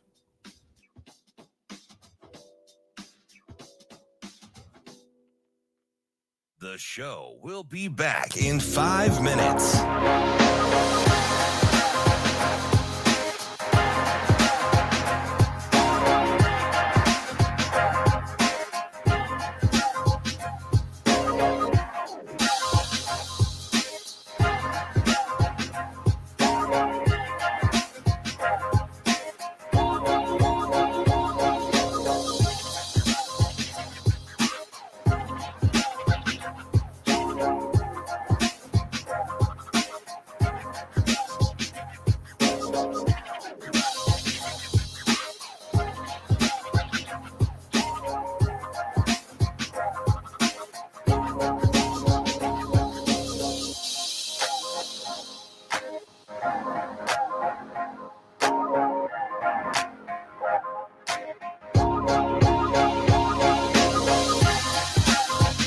The show will be back in 4 minutes.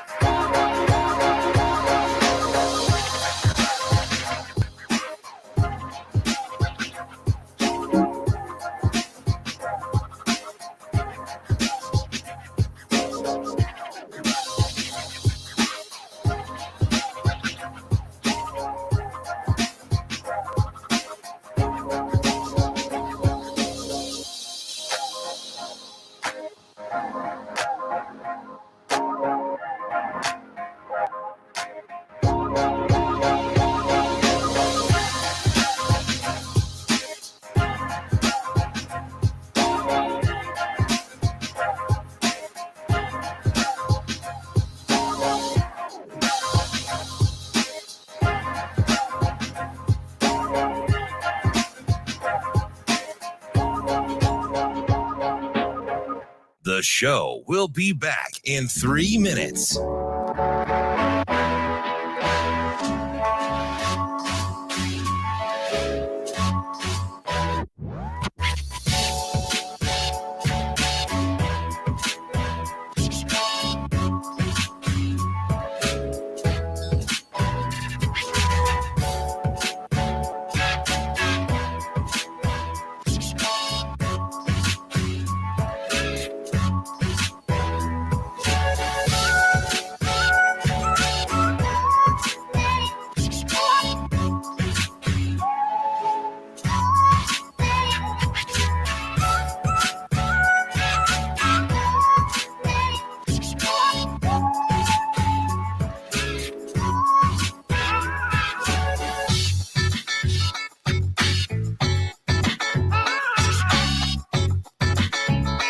The show will be back in 2 minutes. For 33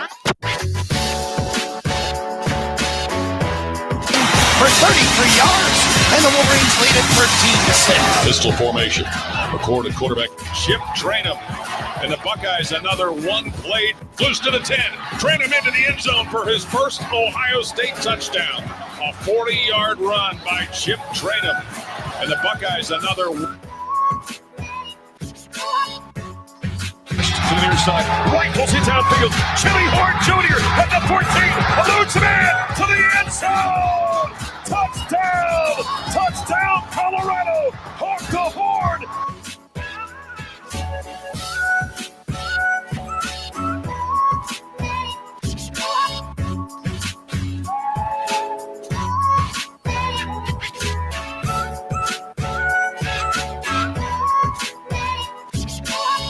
The show will be back in 1 minute.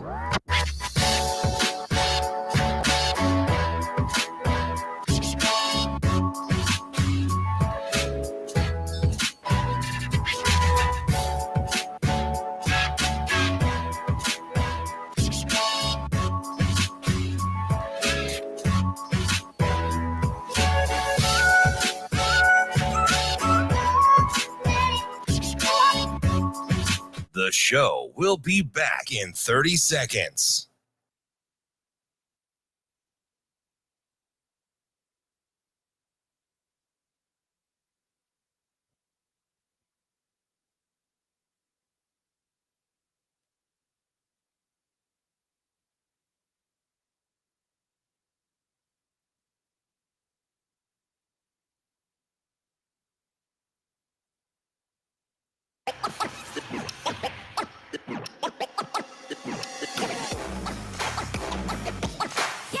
Hurrdat Sports presents the Damon Benning Show with Ravi Lulla.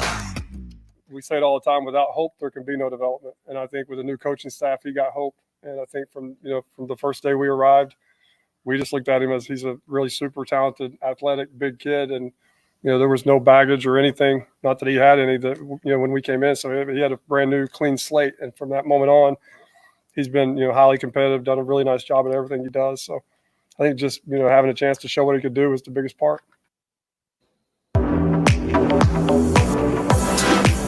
If you've been in a personal injury situation, need a little bit of hope, you got to call our friends over at Dyer Law to help you out. You can count on the Dyer Law team to provide you with a helping hand when you need it, no matter what you're dealing with. Call the Dyer Law team, 888-393-7529 or visit Dyer.law to chat with trusted professionals about your personal injury claim. That's DYER.law. Is this a trusted professional? I think it might be. Joining us now is our friend from 1011 News in Lincoln, Kevin Sjuts. Kevin, how are you this morning? I'm doing well. Good morning, boys. Happy Wednesday to you, and nice to talk to you following a Nebraska win. I know, it's kind of rare. We saw Shane wanted to play this clip. He's very perceptive because he saw that you retweeted it on social media. That quote, that little sentiment, catch you just quite right, Kevin, because you covered Harburg and when he was in high school. You're very familiar with the story. Did that hit different the way that Coach Sat said it? Maybe a little bit, yeah. I've known Heinrich Harburg for several years. Yeah. You know, he's crazy. I can't say the word his name now because I've been saying it for years on the news. You know, and it was one of those things that when he committed to Nebraska, it was one of the deals for us. It's like, oh, we got a ton of file video of this dude. Like, we got this story locked and loaded. The way he played, though, you guys, I'm sure you talked to BC about this. The way he played, I think it brought out a lot of warm and fuzzies across the fan base. You know, Nebraska kid that likes to lower his shoulder and welcome contact. And for me, that was absolutely no surprise because going back to his Kearney Catholic days, he was not afraid to run guys over. And if you got him in open space, he was going to make a big play. Kevin, I'm curious. I know you covered him a lot in high school, but did you ever see this part of it coming the way his first 2 years at Nebraska had gone, where he seemed to be sort of an afterthought and just not in the plans? You know, him playing the way he did on Saturday, that to me, I don't think is totally surprising, but the road in which he took to get there has been surprising. The fact that he got buried on the depth chart and there were some concerns whether he would even be playing quarterback, and there's little murmurs of, you know, will he stay at Nebraska? But you know that he's got that Husker blood running through his veins. So it's just the route that has been really shocking. And that's another element of this story that is so, you know, going back to the warm and fuzzies comment, like that, it makes it so cool. The fact that it wasn't like a guy arrived on campus, loving the program, and hit success right away. No, he has been tested, not only physically, but also mentally, and going through a staff change, and just a guy that's willing to do about anything. And, you know, I got to talk to Heinrich on air right after the news right after the game on Saturday, and he jumped right on the news with us, and he came over to me and had a big old smile. I thought the coolest thing was I handed him the box score. It was in my hand. I said, have you looked at it? He goes, no. And so his first time looking at the box sheet was right as he was walking over to my camera for the interview. And he perked up, and he wasn't happy about the touchdowns or the yards. He goes, no interceptions. I thought that was fantastic. Hey, Kevin, when you're listening to the pressers yesterday, did you get the sense that Coach Satterfield and Coach Rule the last couple of days are talking about the quarterback situation the same? It doesn't seem like it, but they are two different guys. Like, what was your takeaway when listening to both guys describe the quarterback situation? Yeah, this is a really hard read. And I agree with you, DB. I think that, you know, Rule maybe sees it one way, Sat sees it the other way. Satterfield had a comment in there yesterday. If you have two quarterbacks, you don't have one. And to me, that was like, whoa, what? I know that you want to basically have one guy run the show. And sometimes when you mix and match, it can disrupt flow and tempo. And also you might have to modify a little bit what you want to accomplish in terms of how your offense looks with the different quarterbacks that you have on the field. But I don't know that Coach Rule would say the same thing. You know, if you got him, you know, in an isolated room, like, hey, what's your stance on this? Because if you have two really good players, you want to get them both on the field, right? And we've seen them use Heinrich as a wide receiver / tight end against Minnesota. So I think that it's still a moving target for this coaching staff. What do they do if Jeff Sims is healthy? What do they do? So voila, we've got a ton of intrigue for Saturday's game against Louisiana Tech. Well, and some of the intrigue is added because they've got Louisiana Tech obviously this week, but then probably the toughest game on their the toughest game on their schedule following that with Michigan. It's not like you probably want to just throw Jeff Sims out there cold against one of the best teams in the country if he's not 100% ready to go this week. So that kind of complicates the situation too, doesn't it? Absolutely. And Michigan's going to hit you. Mm-hmm. So, as you're worried about and thinking about, the nature in which these guys run and play the game, they are physical. You don't want them to take too many licks against Louisiana Tech and then turn around and have to play Michigan.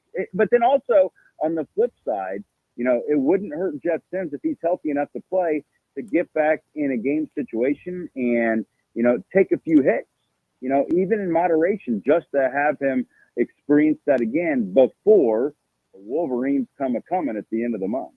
So Kevin, okay, you know my personality. So when the season, Monday, I was a little surly, just because with the Colorado stuff, and I'm like, you guys realize Nebraska could still win more games than Colorado, and of course, Colorado fans like, yes, we won head to head, this, that, and the other, and then I took it one step further because I went and looked at the schedule, just because I was kind of speaking out of emotion. So I was like, oh shoot, man, I better go back and look at the schedule. Like, how do I really feel? I convinced myself that I feel better about Nebraska's 50-50 games on Monday afternoon than I felt before the season. Am I crazy? Not at all. I'm glad you feel that way, DB. I even looked up the bowl projections on Monday when they came out. So I was like, let's just see. Look at you. Better sense. I mean, am I going to Phoenix? Bowl projections. Let's go. We don't want to be home for Christmas. Or if you're going to a bowl game, is it Detroit or Phoenix? Yeah, There's a huge difference. I pulled it up. I looked at it, and Nebraska's in there. So it's not just us here in Nebraska, nationally. So back to your point, DB. Okay, so Nebraska, outside of Michigan, has played its two toughest opponents, right? Yeah. And you could make the case that Illinois, Northwestern, and Purdue are worse than we thought. And Wisconsin. Wisconsin's worse than we thought, I think. I didn't want to look too far ahead. I'm just saying, we're looking at the schedule. Let's look at the schedule. It might be true. It could change over the next couple of weeks, but going off the first 3 weeks of the season, Nebraska has cleared the opening couple of hurdles.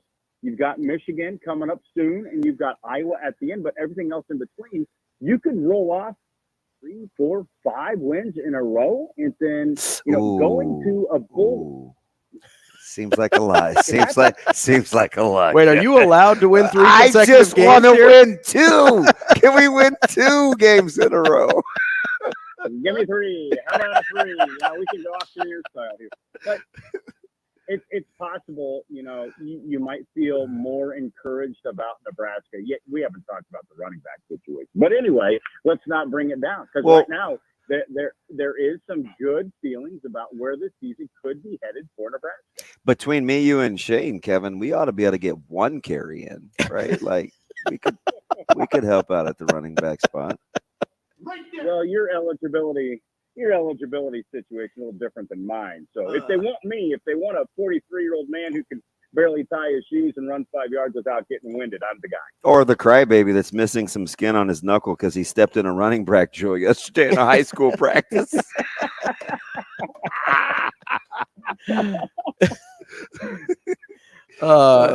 Kevin, we got to let you go, but terrific as always. We appreciate your time, and we'll talk to you again soon. Appreciate it, Kevin. All right. Thank you, boys. That's Kevin Sjuts from 1011 News in Lincoln. Also in Lincoln, our friends at Alumni Hall. They're located at P Street downtown or South Point Pavilion, or anytime at alumnihall.com. Alumni Hall is where Husker fans shop. 10% off in store for UNL students, faculty, and military. Alumni Hall is your ultimate Husker shopping experience. More of Benning and Lulla coming up next.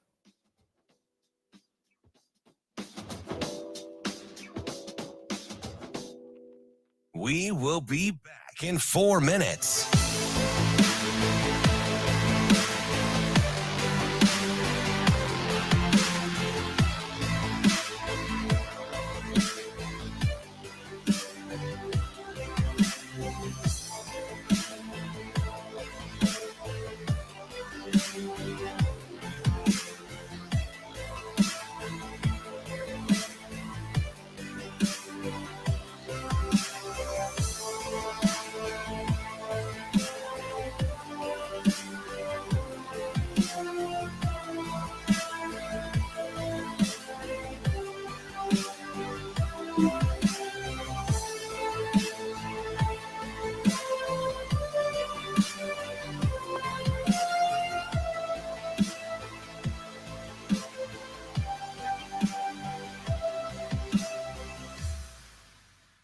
We will be back in 3 minutes.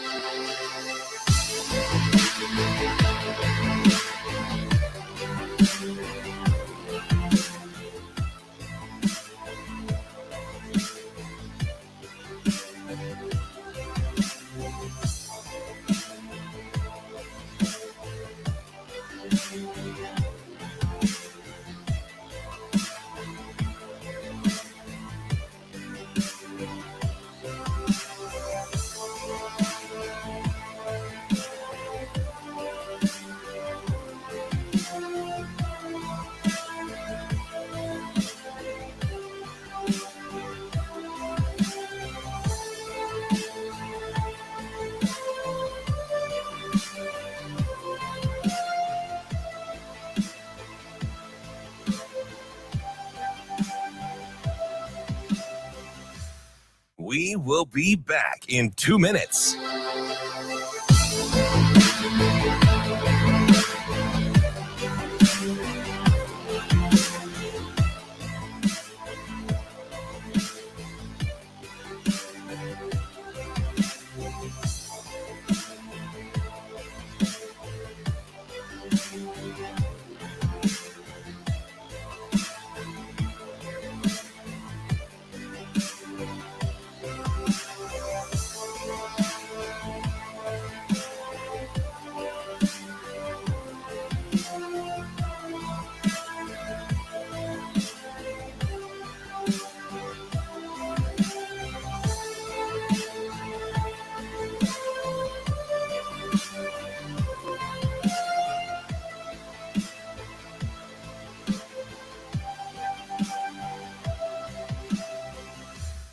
We will be back in 1 minute.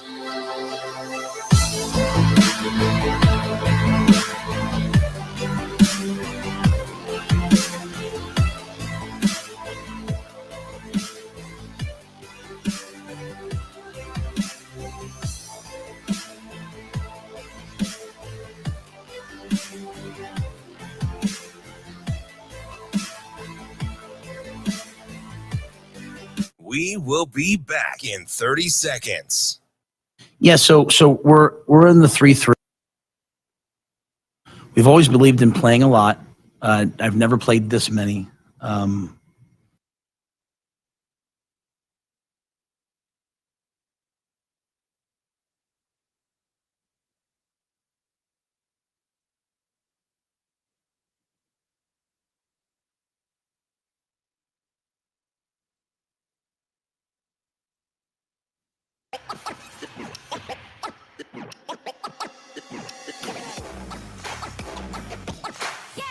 Hurrdat Sports presents the Damon Benning Show with Ravi Lulla. We've always believed in playing a lot. I've never played this many. I think going to Colorado, the tempo, the altitude, we knew early on we were going to have to do it. And I think it's just a credit to the guys. Like, they're out there competing at a high level. Nick was probably starting at one point, got hurt, so Bullock steps up. Now Javen has a role. I think the guy, it's a credit to the system. It's one of the reasons why we went to this system, because we thought, hey, Jamari starts off at jack. He's playing outside backer, gets some injuries. He's injured. He comes back. We put him at defensive end. He's flexible, right? Prince will play defensive end for several weeks. Now he goes to jack. So that's what I love about the system. But I think the real thing is just a credit to the players, the way that they're doing it. And as I said, we've always practiced really hard, really physically, competitively. We've adjusted the amount of reps after kind of talking to Coach Osborne, the way that they did things here, and kind of more drills going on at once, especially in the fall. And I think it just brought guys along a lot faster. Wrapping up hour number 2 here on the Damon Benning Show with Ravi Lulla on a Wednesday. It goes entirely too fast. It does go too fast. There's stuff I'm still trying to get in from Monday. Trevor Lawrence? In terms of, no, I got my Trevor Lawrence stuff in yesterday. I'm good. Generational talent. You know what? You would carry the football, right? Would you go to running back tryouts for audition? Absolutely. Me too. I'd go now, but especially if I was in school, absolutely. Shane said that. Have you ever seen the movie? What's the one with Marky Mark where he's trying out for the Eagles? And they Vince have, Napoli? Yeah, What's his name? Vince Papale. Vince Papale. Papale, Invincible. Invincible, yeah. and they had tryout day for the Eagles. Half of those guys. Wasn't that a little like The Blind Side? Was that kind of fictitious, or do I remember that right? I mean, it was a thing that actually happened, but there's a lot of creative license there. Half of those guys probably had some serious injuries. So we asked Shane, full disclosure, how much it would cost to get him to try to carry the ball in a game and actually try and like not just fall down. He has to get a yard. If he gets a yard, the payment doubles. Yeah, and he can't just fall down. Yeah, and he said $30,000. Yeah, that's a lot. I can't believe how scared he is. I could possibly die. I mean, here's the thing: the chances you do it for free, right? Absolutely, I would do it for free, and I know I could. It's not gonna feel good now, but the chances are you're not gonna get seriously injured. I guess you could. Now, is this against Nebraska or is this against like Ohio State? This is for Nebraska, whoever they're playing, and it has to be whoever against they're playing. Yeah. So if they knew that this was like a promotional stunt, they would probably go easy on me. No. Nobody knows it's a promotional Nobody knows stunt. it's a promotional stunt. It is just this dude is constantly trying to stack the deck. Just play along. They'd look at this guy and go, "Who is this guy limping out here? That's like 3 foot tall. He's wearing glasses." Nebraska's very own Rudy. Safe to say, he's got gray hair. There's not one person that they've ever played with at the Division I level that is less than 120 pounds. Yeah, I think that's fair. Shane, you could. I'd have a Guinness World Record. I don't know about Guinness World Record, maybe a Nebraska record. Oh, I mean that'd be the. You might be the lightest person ever to take a carry for Nebraska. In a game. See, like I've got a little bit of weight to me, so like I'd be okay. Shane, 30,000 just because you'd be afraid to get hurt? Yeah, I mean you could have serious injury. I'm not saying I'd get the yard because I probably wouldn't, but I'd be fine. I know the. Did he tell you about the time I grabbed his calf? I know the. Was that like 4 or 5 years ago? Yeah, Shane? I didn't like that. I know the. And he was hurt for like 3 days. I know the equipment nowadays is very good, but I mean, I got my arms, I got my legs, I mean, my neck. My neck could be hurting. You're who? Heinrich? My neck and my back. I mean, it probably it's all a be hurt. neck. That's what I said. He's from Iowa. They don't always say things right. We say Nick. Yeah, Nick and Crick and Roof. Snag. Warsh. Shane. No, do you remember? So he texted me like a day later and he goes, "Hey, don't do that again. That really hurt me. Can you not do that again?" I didn't even do anything. I was laying on the floor. I grabbed his calf. I better get at least $100,000 if I'm carrying for a because yard. he wanted to sit in his own chair in the meeting. So he wants $100,000. I go $100,000 for every yard I get. So you're not getting $100,000 because you're not getting the yard. You got to be able to get a yard, Shane. It depends on. I mean, it depends. Like if the offensive line does a good job, I think I could get a yard on accident just because they blocked it right. Can one of the offensive linemen turn around? Probably takes Shane about 7-8 days to get to the line of scrimmage. See, so I think I need to. If you're in like the I formation, you're like 7 yards deep. Not a chance. They'd have to hold their blocks. I would. 4 days. I need to be in the fullback spot so I can get there quicker. So put me in the fullback spot, and that gives me a chance. I can't believe Shane would want money for that. That would be a dream. Dude, I'd do it. It'd be fun. Give me. I want the fullback like neck roll. I want the whole thing. I don't want to be old school Tim Yonk. I don't want to be in the I back spot. I don't want to be in the fullback spot. I want to be under center. I want to be there. I'm getting the ball. I'm 1,000% sure you couldn't take a snap. You would say it hurt your hand. 1,000% you could not take a snap. I could wear gloves. It probably would, but they don't even. You'd be going to you'd wear Micah's gloves. There'd be youth. It's not going to help. That's fine. I'd throw Micah a little bit of cash. I can borrow his gloves. I'm 100% sure he couldn't take a snap. No, 100%. Yeah, he would say "ow." Yeah, or maybe give me like a little pistol formation, and then I'm just hitting the line. Boom, go. Yeah, I don't know. You might, according to you, it's easy to catch snaps. Jeff Sims basher over here. Like, would you catch the snap? Listen, I'll go fullback or I'll go pistol formation. I can do either one. Shane would actually charge money. I would do it. I would just do it for a dream scenario. I would listen. It'd be fun. I'd do more than one. What's wrong with this dude? All right, we've. He bumped it up to 100 after he thought. Yeah, he's like, "Oh no, I need 100." He's like, "No, man, I could break my neck." My neck. My neck and my back, and I could probably die. And oh, with this dude, ow! I'd snapped it too hard. Like I'd be fine. Like I'm not saying I'd feel good after, but I'd be fine. Yeah. You know. No, I'm with you. At least I'd have my rent paid for like 10 years as I'm just laying in bed. That's what he's thinking about. He gets $100,000. He's like, "Oh, I should buy a house." And he's like, "Oh, I don't have to pay rent." Yeah, he's still talking about paying. Still talking about paying rent.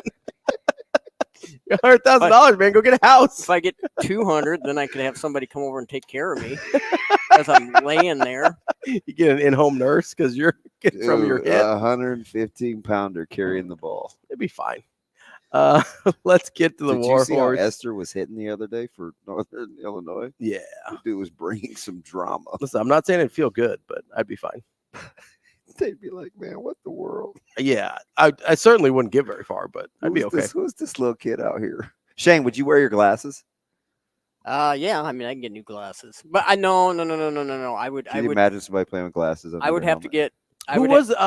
Dickerson wore like the rec Those were specs, goggles, right? though. I would have to. There'd have to be a prereq. I'd have to have goggles. I do like a rec. I do a rec spec deal. Are you listening to this? I do like a rec spec deal. I'm not trying to put contacts in. I better have goggles. I better have an NIL. I better have some kind of. Where do you think the $100,000 is coming from? That's your NIL, man. No, that's the work right there. That's me getting paid. They wouldn't have like you. Your equipment, man. I'm just trying to picture this. Yeah, they'd have to. I'd let you borrow all Micah's gear. I'm sure they probably got connections. Yeah, that would be the I connection think right there. I think I still got some stuff from Miller North Middle, and I think it's too big for you. Like I'm not even kidding. I was bigger. I'm not wearing that old crap. Listen, no, I was bigger in middle school than Shane is. I'm not wearing that old crap. Oh, all I could think I would of certainly his die fate if I was wearing that. Is Little Giants. Where they got like the pillows and stuff. Yeah, the little dude with the glasses. Annexation of Puerto Rico, baby. Let's get out of breath Brian on the War Horse Sportsbook hotline. How about them Cowboys? Brian, what's up, man? Hey, I was just checking. I heard you were so big in middle school. When you was a baby, they had to put the pins on you to the diapers. I was actually a little preemie, so I was only about like 7.5 pounds. Dude, that was my weight. Man, I ain't gonna tell you how bad, man. I sat through, man. I had to walk off the field yesterday. What happened? You guys took it on the chin? On the chin. I got carried out. What was the final? All I know is we left with a goose egg. Oh. That's what I know. Operation Shutout. Was it at Burke? No, it was over there south. Okay. Thinking it's the south, yeah, over there. It's the south. I like their field. I don't love their turf, but I like the setup. Mm-hmm. Ooh, all I know is, like I said, refereeing. I do have appreciation for coaches in all sports, and I don't know how y'all do it. Not going Michael Jordan trying to coach or Magic Johnson trying to coach on players who don't tackle. All I know is that if somebody is double team or triple teamed on defense, that means one or two people are open for tackles. I just don't see them on the field trying to make a tackle. That's all I'm going to say. So I know I will call a timeout and get into them. They were my teammates. I saw the final, 45-0. Yeah. I did. Had that look on my son's face, and he wanted to go off on his teammates. He mentioned somebody, but I ain't gonna say no name. Yeah. But hey, Shane, you right. Not taking the carry, and he said it right. That taking a carry in for Nebraska. Talking about he might hurt his back or his Nick Chubb. He might hurt either one. Okay. He might hurt. I did not hear that right. He said Nick, right? Yeah. No, I thought you said Nick. Yeah, he said Nick. Why is it that people in the military and other professions can get hazard pay as a bonus at it and they pay, but running backs can't? Yeah, I don't know, man. I felt awful. I did not even watch that replay. I didn't want to see. I'm glad they didn't show that. I think the worst one I've ever seen in my life with knee was Ken Norton. Of the Napoleon Kaufman for the Raiders. Oh yeah, and he bent forward. That hey B, what happens? What happens with Dallas in these next three? I think they're gonna go undefeated in the next three because I'm watching McCarthy. his offense, West Coast, kind of looks like some of the stuff Andy Reid tried to do. So your Cardinals, Patriots, and then the big one against the 49ers. Now, okay, 49ers, I actually think we're going to squeak one out this time. It's on the West Coast. That's going to be a doozy. Good luck. 7:22. Hey. I know where you'll be Sunday night, B.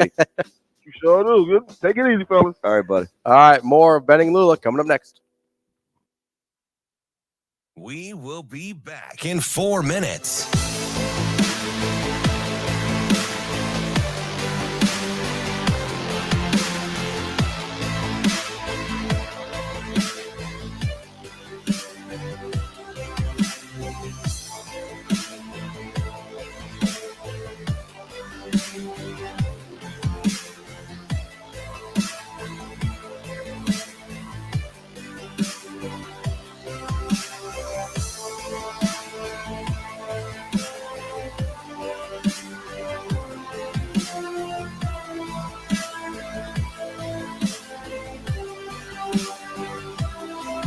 Ravi Lulla. Pistol formation. Record a quarterback hits the snap. Hands Chip Trainum running left side. Trainum to a 40-yard run by Chip Trainum. Buffs down by 8. Shador steps over the pocket. Flush. Tie came with 36 seconds remaining.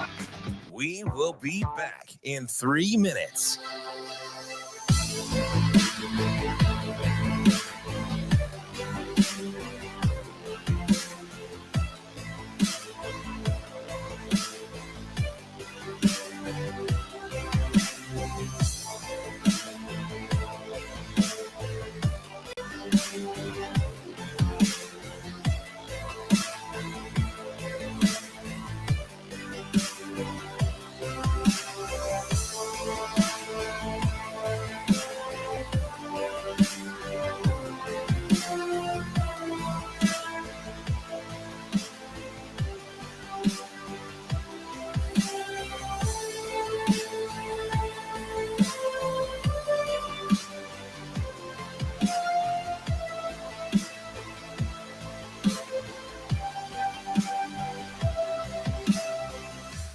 We will be back in 2 minutes.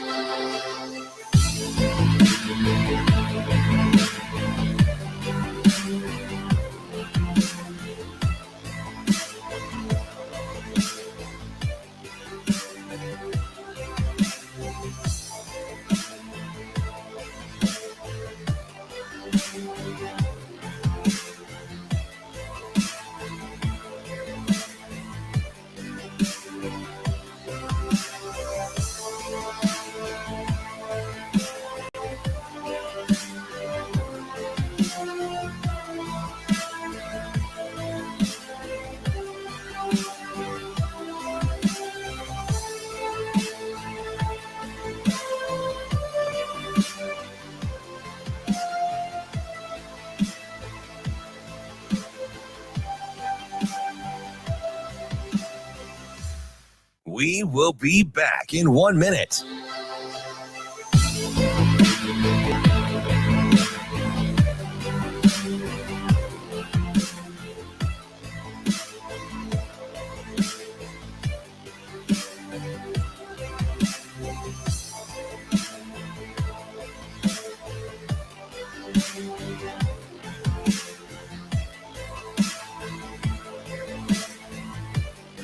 We will be back in 30 seconds.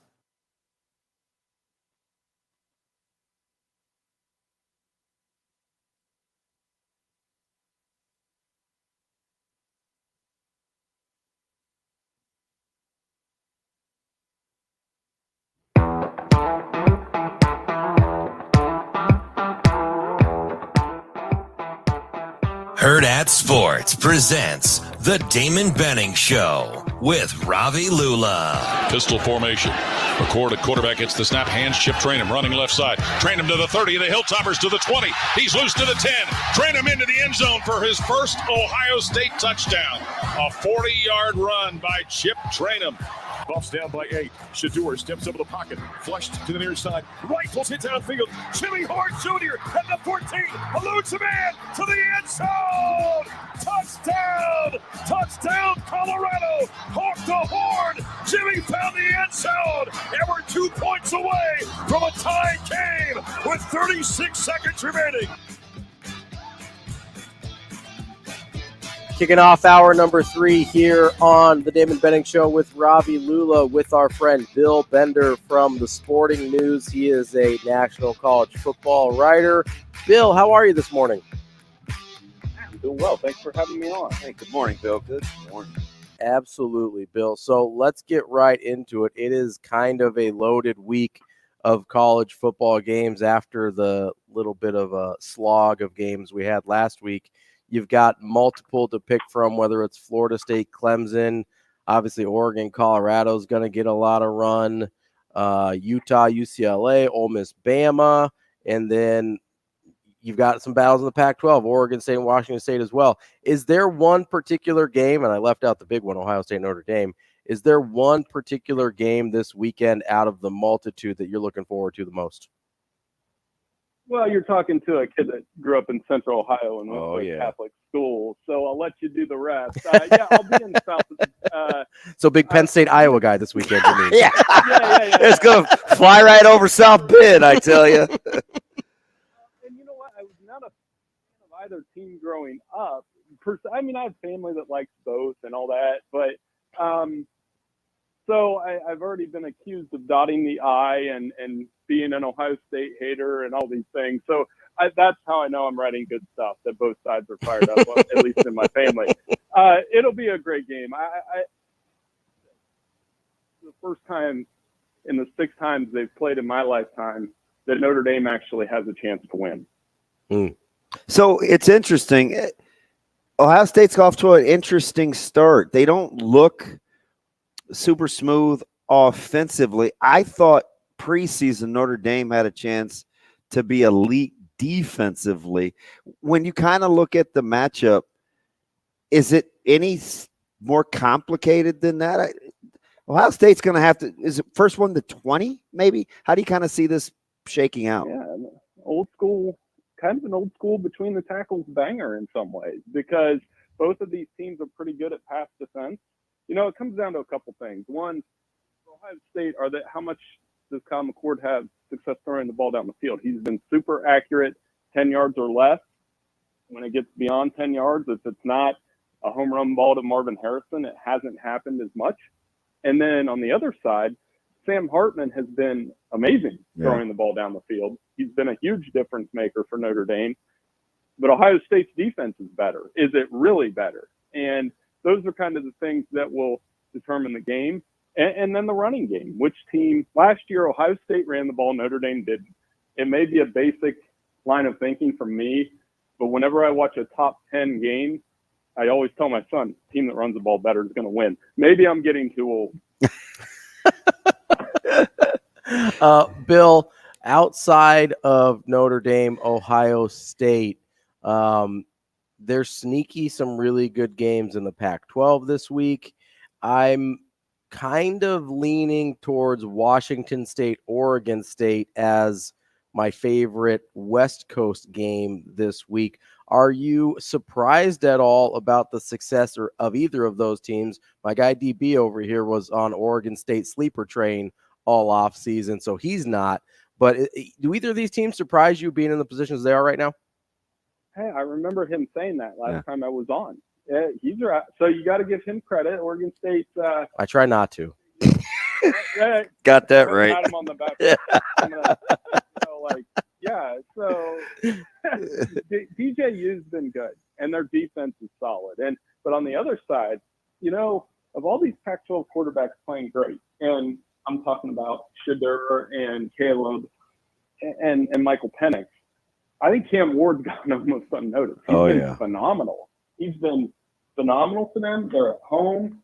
This is a game that I think America is going to adopt the winner, because obviously these two are still looking for a conference. And I think it'll be a good show. I will say this, though. I'm really looking forward to UCLA and Dante Moore. Me too.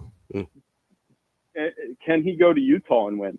Man, if he can do that, we're really going to have to start paying attention to Chip Kelly and what he's got going down there at UCLA. Bill, you mentioned DJU out there at Oregon State. He was kind of scapegoated for a lot of Clemson's problems last year. Obviously, some of the offensive struggles certainly transcended him as they have continued to struggle this year without him. What do you see when you look at Clemson as maybe some of the more overarching things that might ail them? Because they haven't maybe lit the world on fire the way some people thought they might this year. Sure. This is a big game for them. And I picked them to win this weekend. And it may bite me, but they're at home. Their backs against the wall. You look at last year's game against Florida State, if they can control the line of scrimmage and get after Jordan Travis a little bit, which BC did, by the way. BC played well in the second half.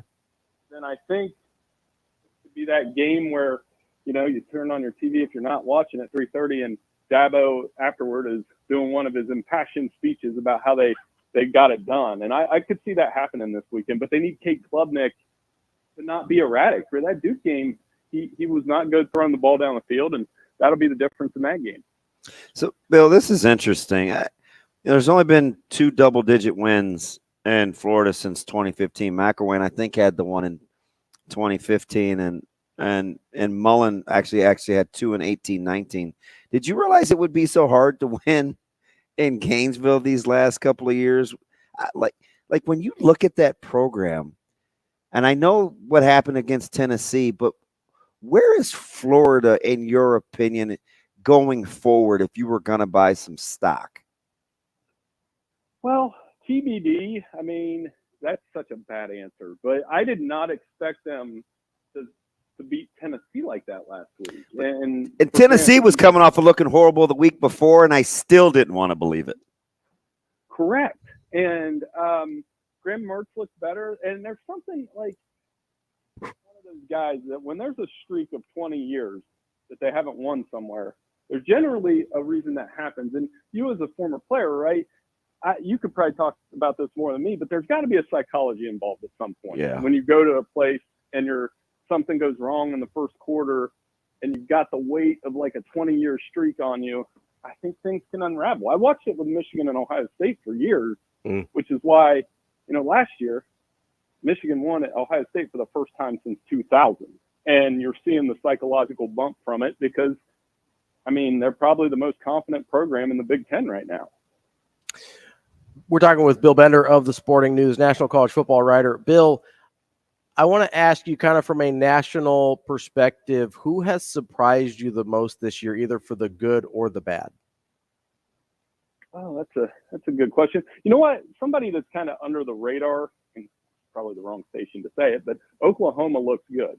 Oklahoma's looked good. They're scoring a ton of points. Dylan Gabriel's been efficient. I think it's like an under the radar bounce back season for them, the way that they've played, and they play Cincinnati this weekend. They're one that I would say has surprised me for the better.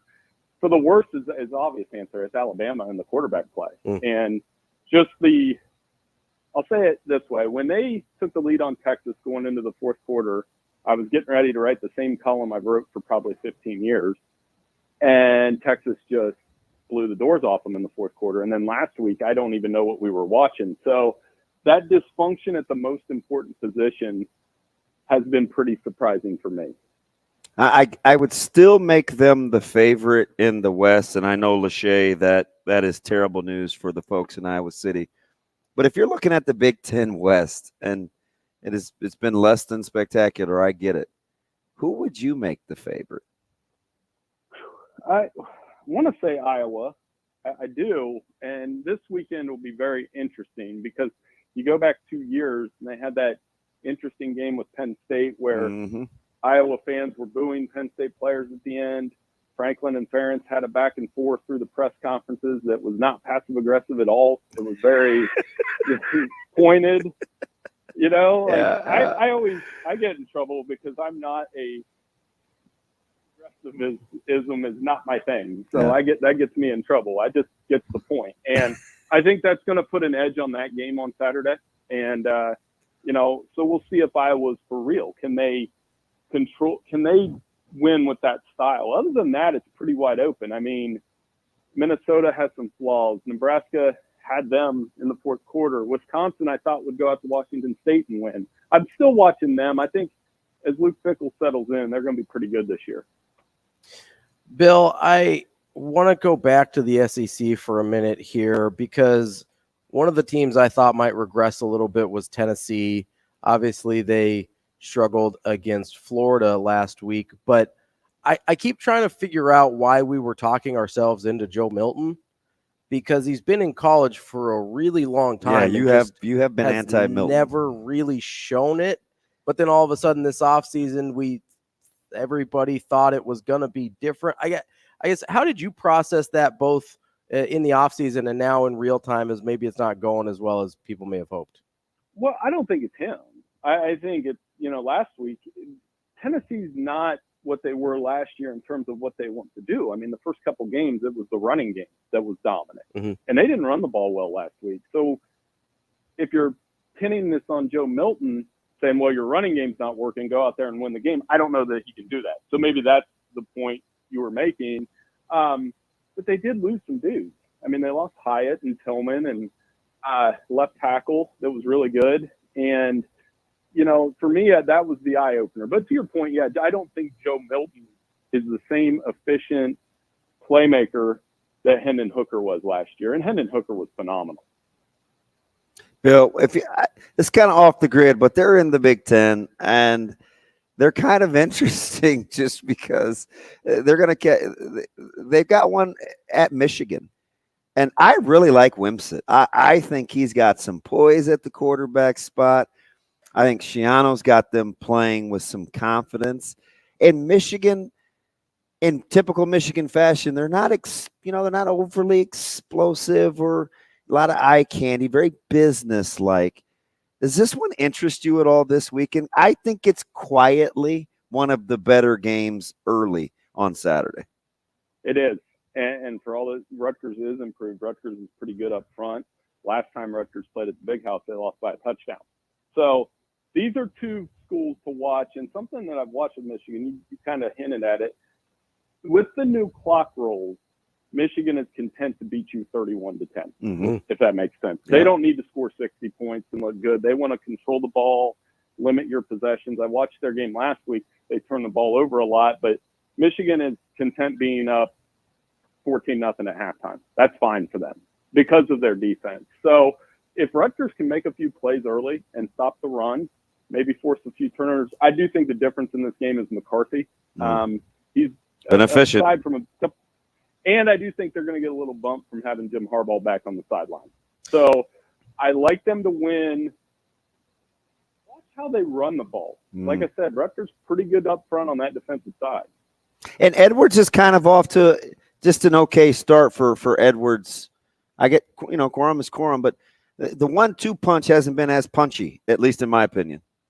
Correct. And that's something I've noticed with them too, is they've got to get Donovan. If Donovan Edwards breaks off a couple long runs early, then you're going to be like, okay, they're fine.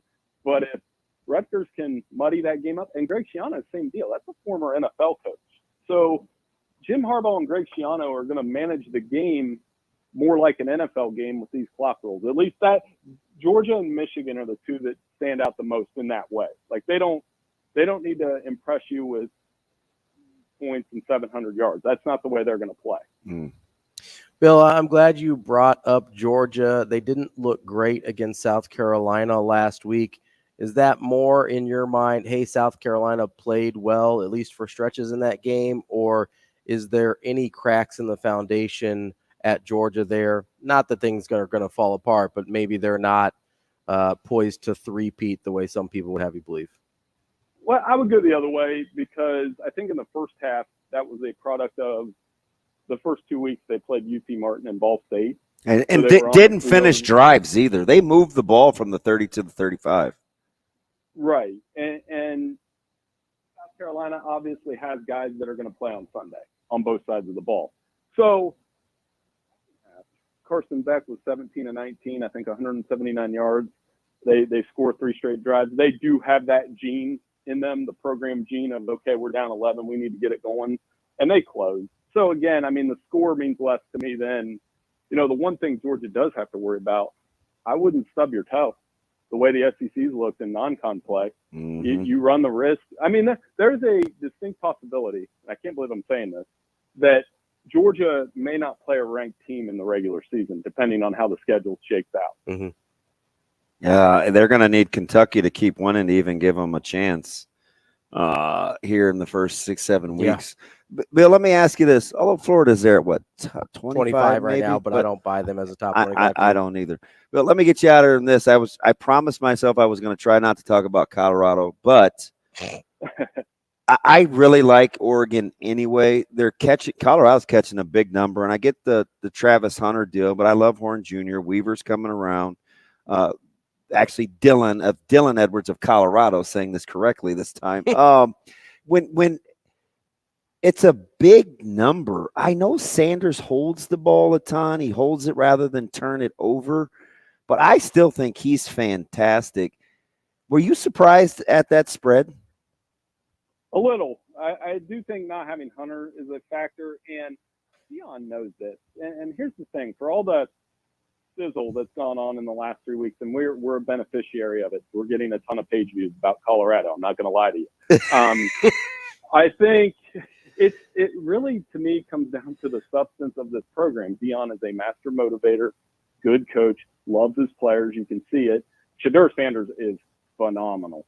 He's taking, with this, like you said, he takes a lot of sacks, but I think the product of that is Colorado's next step. They're going to need to get the guys in the trenches. They've got fantastic skill position players. So I think they lose on Saturday. I think they cover. Maybe that's just me. Next week's the one I'm really excited about because you're going to have Shedeur and Caleb on the same field. That's going to be good theater.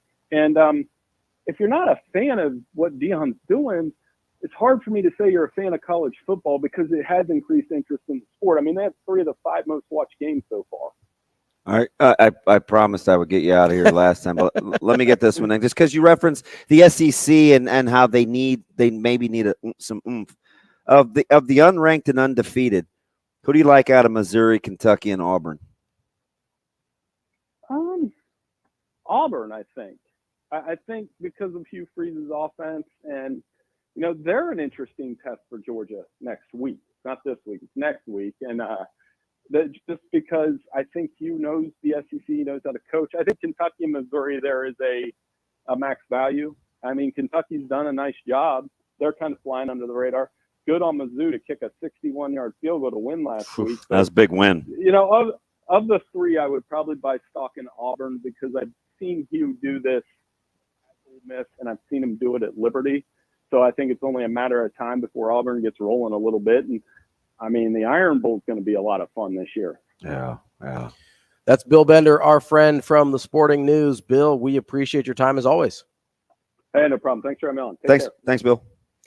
Who do you like of those unranked and undefeated? I kind of like Auburn. Auburn, Missouri. What was the other one? Kentucky.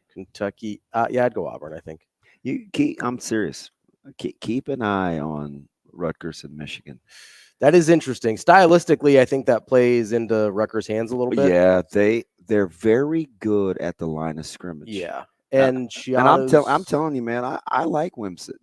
Shiano's always under control. Yeah, doesn't seem to get rattled.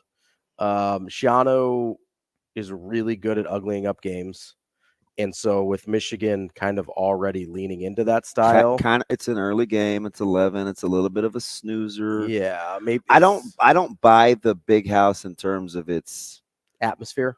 Being loud. That one. That's interesting. We'll keep an eye. Keep an eye on that. Keep an eye. We'll have Florida State Clemson on one TV. We'll have Michigan Rutgers on another. I'm kind of with Dollar Bill. I like Clemson a little bit in that. You like Clemson coming into the year, though. I so know, this is kind of your make or break game. Yeah, it right? is. It is. I thought this game would be the difference. If this is who, but Clemson's already won in the hole. If Clemson is who you thought they are, then they have to win this game. Yeah. I mean I understand that. You want the Rutgers of the ACC? What's that? Duke. Ooh. I mean, Duke's a little better at quarterback. They are, and he's a dual threat Riley guy. Leonard's can be pretty dynamic, and he's a little erratic throwing the ball. Can sometimes. be, yeah. But he's big risk, big reward, and they're good physically too. Yeah, I'm telling you, I'm a big Elko guy. They've done a good job down there. Yeah, Duke is quietly.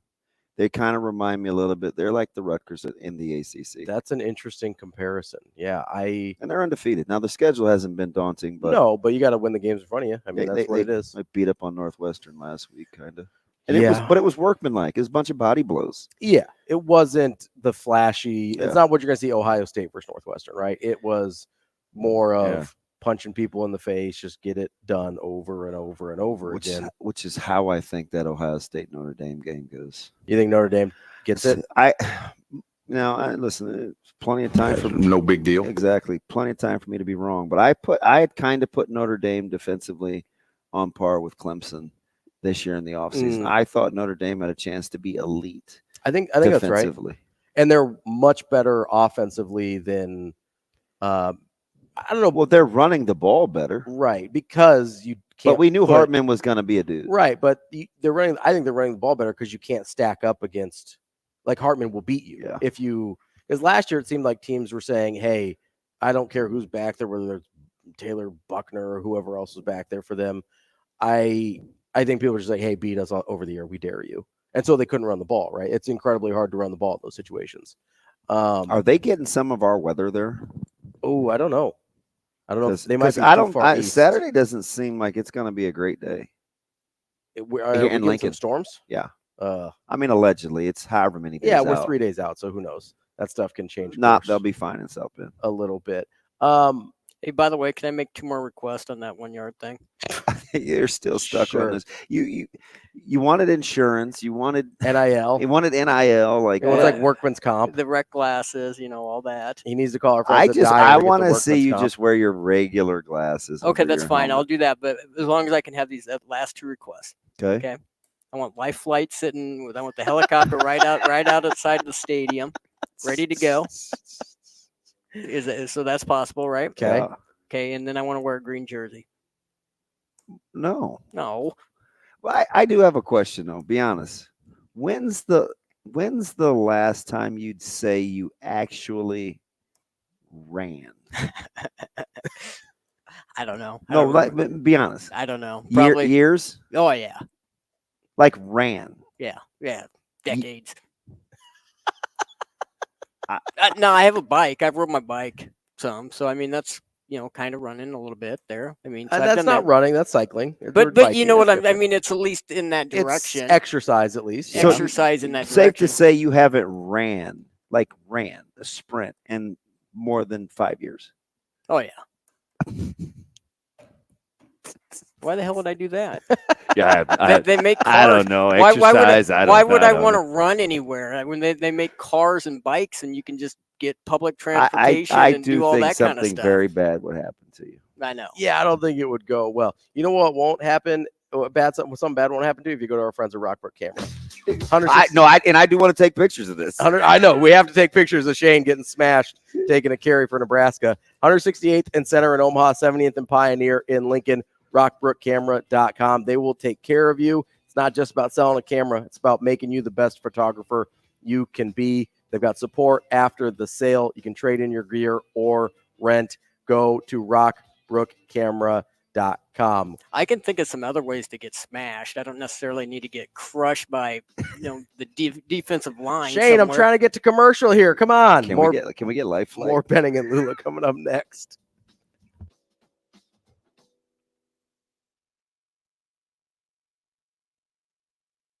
We will be back in 5 minutes.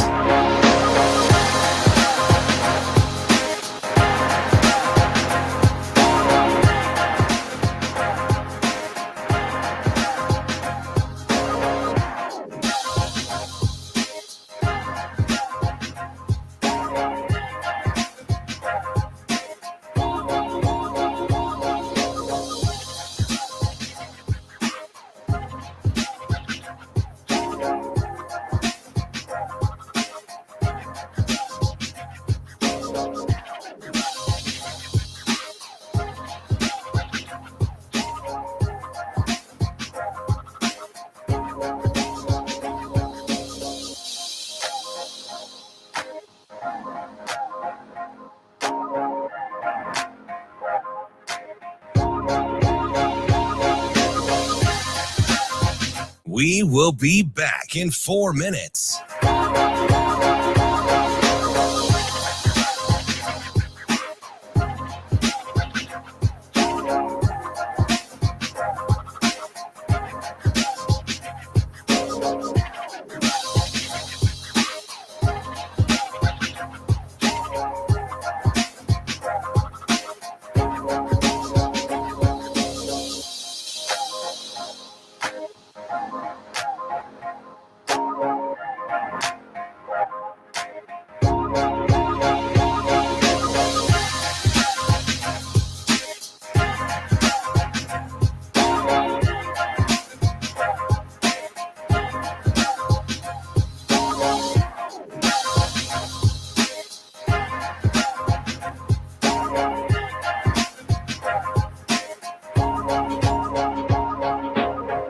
We will be back in 3 minutes.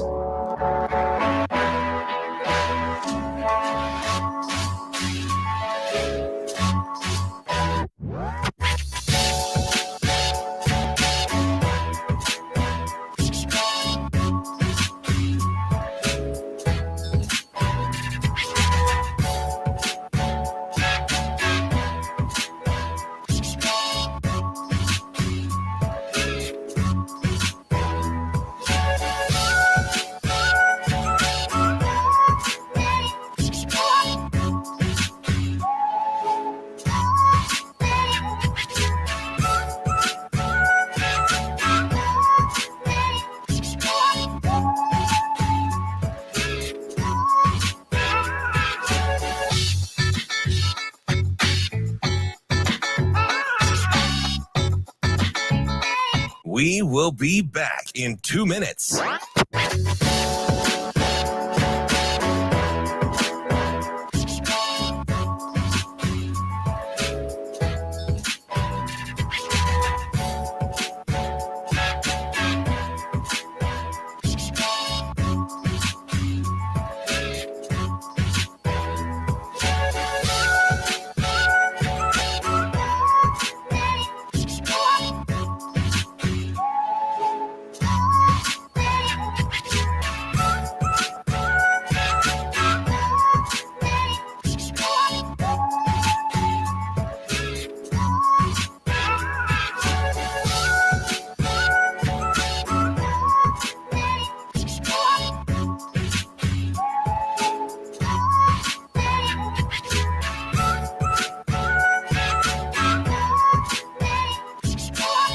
We will be back in 1 minute.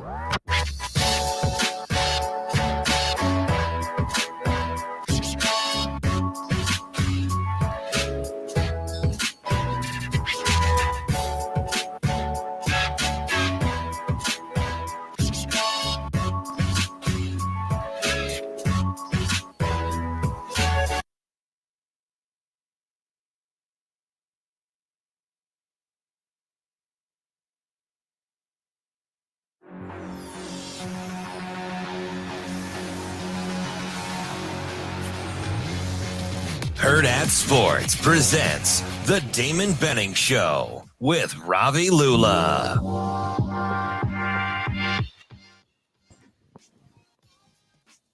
Welcome back to The Damon Benning Show with Ravi Lulla here on a Wednesday, 9:30.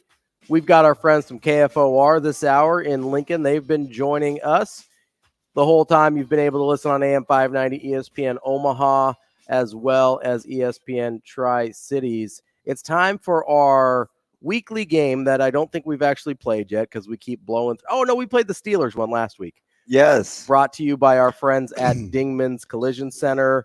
Next week, we will be playing against our listeners. Yes. So I was not told that. I didn't know. I didn't know that we had stuff to give away. So I was just out here playing games. We got Hurrdat Sports Bar gift cards. There you go. You can come to Hurrdat Sports Bar and Grill, hang out, say hi to me while I'm watching the Nebraska game. Have a good time. Different. Well, listen, you're busy during the games. There's going to be a lot of television watching. Well, again, another one of the beautiful things about working with Greg. Yeah. He likes, he's it's good to have other TVs on. Dude, yeah. He's the TV setup. He's got it. He's got it good. And at the radio network, it's multiple TVs.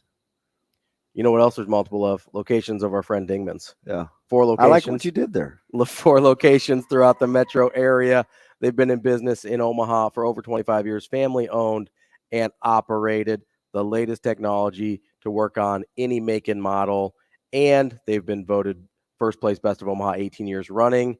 Part of the reason we love them so much because they love us and the community. They have a great give back program for every car repaired. Go to dingmans.com/r-community. All right, so I've been trying to do this particular game with Damon basically since we started the show. We run out of time a lot because we talk. It's a talk show. We talk a lot. So we kind of run into some things there. But we have time today. I want to play an immaculate grid. I'm not, full disclosure, I'm not good at this. With Damon. I've already done one, so I have my score for the day. Okay. And we're going to do men's basketball because that's what you requested. I gave you the option. NFL or college or NBA or college? NBA. Okay. I gave you the option of baseball, basketball, or football. We're going with basketball today. Are you ready, sir? I am ready. As ready as you're ever going to be? I All think right. so. First player played for the Milwaukee Bucks and the Miami Heat. Just name any player that played for those two teams. For the Milwaukee Bucks and the Miami Heat. Yes, sir. Yeah, I'm not good at this game. The Milwaukee Bucks and the Miami Heat. I can give hints if you want. Yeah. Okay. The guy that I picked, because there's obviously multiple answers, right? The guy that I picked, early career, had his best years statistically with the Bucks, probably. Late career with the Heat. Had 2 other stops. And is from UConn. Oh, Ray Allen. Ray Allen is number 1. Right. Number 2, we have the Milwaukee Bucks and my Golden State Warriors.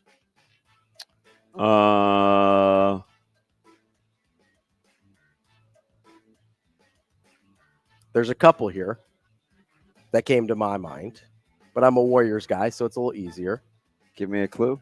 All right, I'll give you a clue on the guy I didn't pick because I don't know what percentage this guy is, so I'll give you the other guy. A guard, same era as Curry. They overlapped. I believe he ended up in Milwaukee before Clay got there. Let me just go with DiVincenzo. Okay, DiVincenzo. Dante. I was trying to get you to say Monta Ellis. Yeah. Hey, he had a stretch where he got buckets. He did. He had some 50-point games. DiVincenzo played for both Golden State. He did. Thank you. That is a correct answer. I went with Bogut. Okay. Andrew Bogut. I like Bogut. I really did big too. Ball screen guy. Yeah. Great screens. Number 3, we've got Milwaukee and what's with the Bucks, man? Well, so it's in columns, right? It's okay. I didn't choose these. It's in columns, so you can see what the game I'm doing chose here. you. Yeah, it's different every day. Okay. Milwaukee Bucks and the New Orleans Pelicans. Oh my Lord. This one's Holiday. There you go. I was saying this one's pretty easy.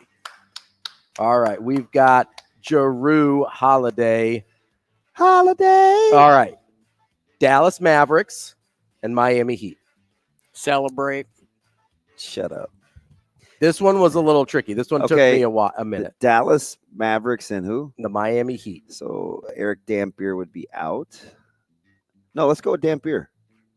That is the one that I ended up going with. Dampier is correct. Dude, I'm kind of smart. You're doing good at your Rolodex is real good. I thought you'd do well at these. That's why I picked it. Well, I can't believe you said Dampier. Like, I felt like I was going out on a limb.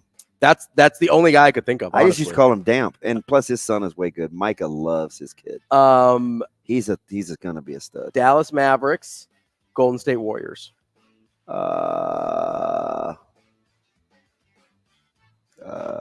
I should know this. This is pretty easy. There's a good one. There's a guy here that you definitely know. Played at North Carolina. Very high. Harrison Barnes. There you go. Harrison Barnes. All right, Can you believe I went to go see Marcus Page instead of Harrison Barnes at their holiday tournaments. Yeah, that's probably a mistake. But I wasn't a big Harrison Barnes guy. No. But I was a huge Marcus Page I was guy. not a big Marcus Page guy. I know. That's why you guys heard him. Come on. What did I say? What? Oh, that was Kendall Marshall. That wasn't even No, Marcus I know Page. it was. Get out of It here. was Kendall Marshall. They would have won a championship, by the way. Allegedly, yeah. Creighton probably would have. Dallas. Dallas. How about the shot Page made against Nova before? Yeah, incredible. Jenkins broke my heart. Incredible.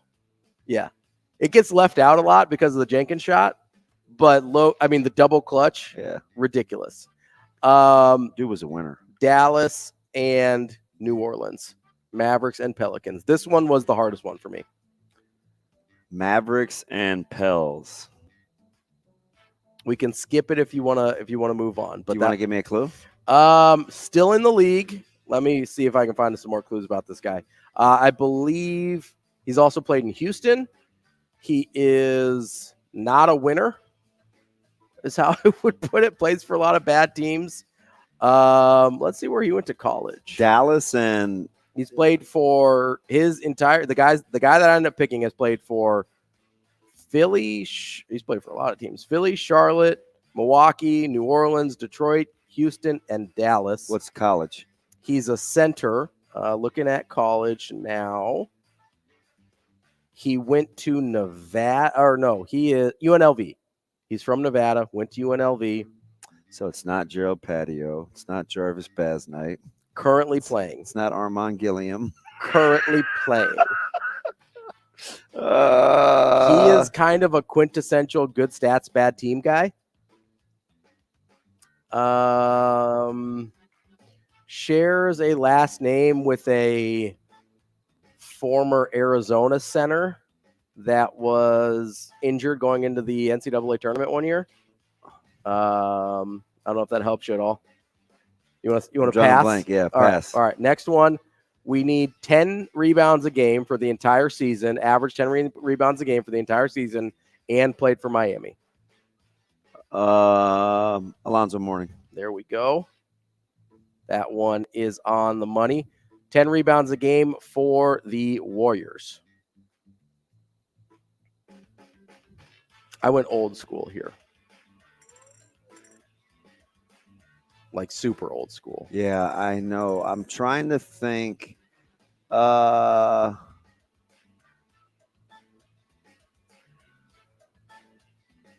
I couldn't remember if some of the current guys had done it or not.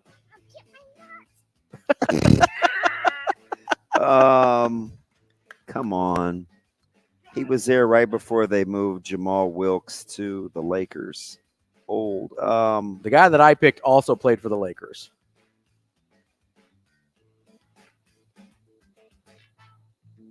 All-timer. I know, man. I'm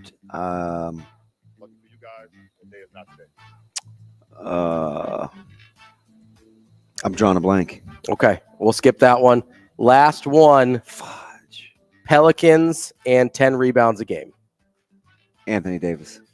Anthony Davis is incorrect. Never did 10 rebounds a game. Figures. That's why that guy's a bum. Oh, wait, hold on. I might have put it in the wrong spot. Let's try again. I was wrong. Okay, that's my bad. You're right. Okay. I was clicked on the wrong box here. That's my bad. So I only missed one? You missed two. You can give me Warriors 10 rebounds a game or Mavericks Pelicans. So Wilt was the... I know. I couldn't think of it. Okay. And then the other guy, Christian Wood. Oh, they just signed... Lakers just signed him, which I was trying to give you Mavericks and Pelicans. Yeah. Yeah. Only like $13 million a year for Wood. Yeah. It's a good pickup. Him and Vanderbilt. It's a good flyer, but hasn't done a lot of winning. You're a hater. You're just like him because he's with the Lakers now. I like our bench. You know who I love? JaVale McGee. Give me some JaVale McGee. Shacked in a fool. Coming up next, we will wrap up the show with Avarie Howard of Hurrdat Sports. The show will be back in 4 minutes.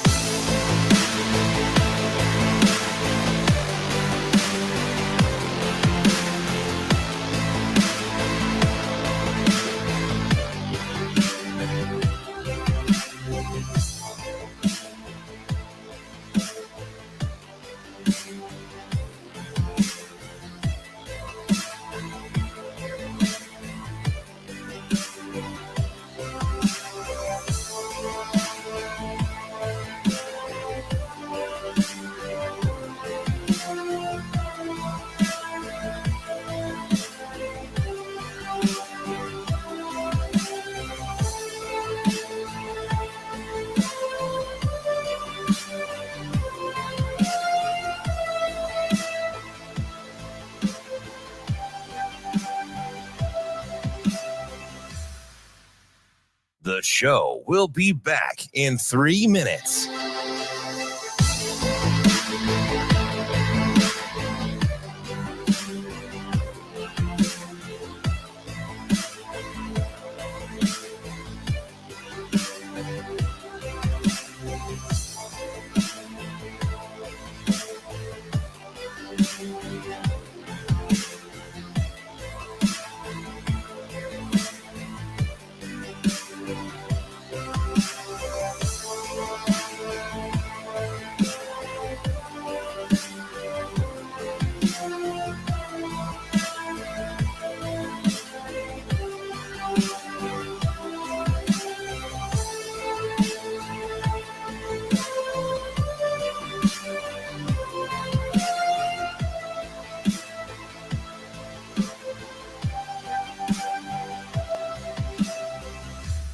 The show will be back in 2 minutes.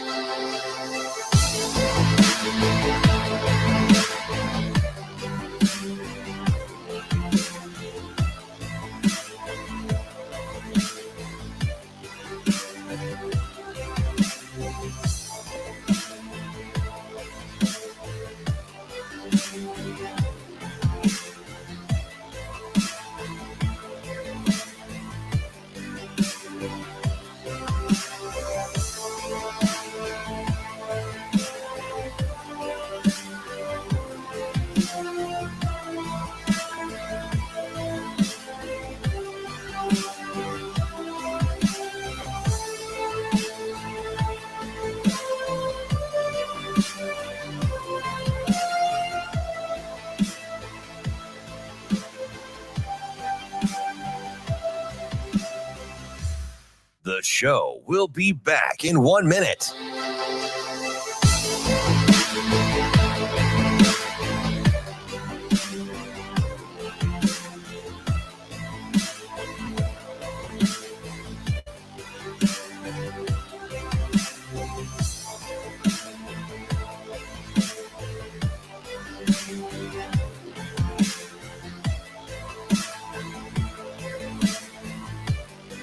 The show will be back in 30 seconds.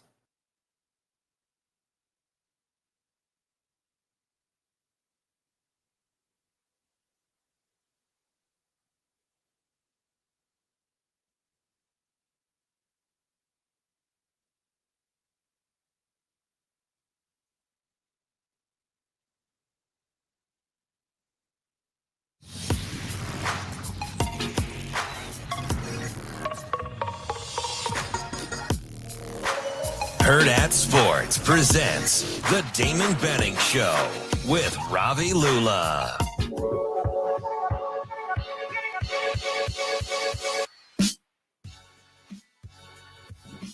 Wrapping up the show on a Wednesday here. I'm Ravi Lulla. That's Damon Benning, and we are joined now by... Did you have to really go first name, last name? Listen, I do it all the time, and you only catch it like 1% of the time. I'm a total 1%er. I don't think that's what that means. Oh, whoops. I mean, no, it's usually not talking about people who only pay attention 1% of the time. It's usually talking about something else. Somebody who pays attention much more than that is our friend Avarie Howard of Hurrdat Sports. Avarie, how you doing this morning? I'm good. How are you guys? Hey, what's up? How are we doing? Just chilling. What's going on? Well, I got the sense, I asked this to Kevin Sjuts. When you're listening to these pressers, did you get the sense both Rule and Satterfield were talking about the quarterback situation the same? It seemed different to me. Yeah, it did seem a little bit different. I think that when Rule talks to the media, and maybe Sat thinks this or doesn't think this too, but if Rule says things implying that the players are always listening, and he said that he wasn't going to make any comments on the situation just because he wanted to make it an open competition all week long. Mm-hmm. And then we definitely got more details from Sat just on kind of Jeff's injury update and stuff like that, and kind of hitting those benchmarks they were looking for this week. So it did kind of feel like a different vibe. And I guess I'm curious as to hear what you guys think about it, but it felt like from Sat's point of view, it was leaning back towards Jeff, but I don't know. I'm curious. I mean, I'm sure Rule has the say at the end of the day on that situation, and that's why he wants it to be a competition all week long. Is that what I kind of thought? I mean, I thought Rule was talking macro and Sat was talking micro. That's kind like he was very specific about the intricacies and benchmarks. And maybe it was the line of the questions, but it just seemed like one was speaking more general, the other was very specific. Yeah, I think that's a fair statement too. Well, and that kind of goes to their jobs too, right? Like obviously Satterfield is in sort of the nitty gritty of getting the offense ready, and Rule's more CEO, big picture of the whole situation. Not that he's not hands on. My name is Jeff. But I kind of thought both comments all along have sort of leaned Sims in terms of he's going to get a shot to get his job back if healthy. Like that's how I always took it. Avery, what'd you make of them maybe getting both quarterbacks on the field at the same time, which we've already seen before? Yeah, that's kind of what I've been thinking. I think, Rule said it after the game. He's like, we know that we can win with two quarterbacks now, and I wouldn't be surprised if we don't see it more intertwined outside of just needing Heinrich when it maybe feels like a dire situation. I think we'll see maybe more of a intentional game plan somehow that uses both of them more often. Yeah, I mean, especially with the running back room in the situation that it's in, I have to imagine we're going to see a heavy dose of QB run game, which kind of leads itself into what you're saying there of having a plan for both guys to share some of the load. Yeah. I think something too that, we hadn't heard Rule talk about in the previous weeks when everyone was kind of trying to figure out whether or not Sims was going to start and why he shouldn't start. But he said, I don't want to have a quick trigger finger when it comes to the quarterbacks. I don't want them to be they have to settle in and play. And he was like, I mean, I think we saw that in the second game. People were kind of antsy, but he's like, I want them to know when it's their time, it's their time. So I don't know if he was answering a question for any people in that one, but I think that was interesting that he mentioned that this week. Did you get the sense that they knew the severities of the injuries? And if so, like, when did you think it set in on him? Honestly, it's a great question because I knew Ramir was in street clothes in the second half, but outside of that, like, nothing crossed my mind for Gabe, like nothing. Like I had zero idea, especially even after when he was talking to the media after the game, I would have had zero inclination that he was going to be out for the season. Like I think I showed you yesterday, TV, there was a picture like from press conferences of like the media and my face when I heard. Oh, when we were doing the hit yesterday up here. Like yeah. And if that wasn't the picture, that's still what my face was. Like when he said Ramir, I think people had an idea because he was out in the second half. But when he said Gabe having an injury, I don't think anyone had any clue that out for the season was going to be the next few words. Like he did a whole interview talking about his quarterback. Yes, he did. And it was very calm and confident and fired up, honestly. So I did not know that was happening with him at all. Avery, I'm curious with Anthony Grant, obviously the last man standing really in that room, at least of anyone we have any real frame of reference for. How do you, in your mind, weigh, hey, when he's been out there, he's actually run the ball really well and we kind of look like how he looks versus we still, I think in fans' heads especially, have this thing hanging over us of the fumble against Minnesota and the comment in the offseason of he's been turning the ball or he hasn't been able to hold on to the ball. How do you kind of balance those two things in your head to figure out what to expect? It was interesting is, I always come back to what Rule tells us on Monday just because he has the most insight, but he said that he goes, it felt like everyone was referring to him as being in the doghouse. He wasn't in the doghouse. Like if you're a back, you got to take care of the ball. That's just the nature of the game. And I told him in Colorado that if you work on it this week and you perfect it, like you'll play. And he's like, and he proved it to me in the week and like at practice. And I know it's been, I think, the theme all week long that what they see in practice is going to go out on the field. Like that's who they're going to put out there. And so I think he keeps continuing to string good practices together. Like he's going to have an impact on the field. He's going to have the playing time. Unfortunately, now it's like, we don't have the grace to, if you do make the mistake, put the next guy in. He still has to be the guy. It seems like a lot more. I do think this is a time when the guys behind him, like Emmett Johnson, who I was trying to find it yesterday. Gabe Ervin had an interview this summer about Emmett and just like his development. And so I think he'll step up huge too. But like you said about the thing hanging over his head, I think that's more or less hanging over the fan's head more than I think the staff. from what it seems like, especially after that comment that Rule made. I think it's interesting because for so long, Abe, we wanted like competitive practices, and then our fan base, we just don't have enough depth. And it's almost like he's gone out of his way to make sure that however they practice, they're going to practice in such a way where it's constant competition. Maybe that's like the secret way for how they get so many guys ready.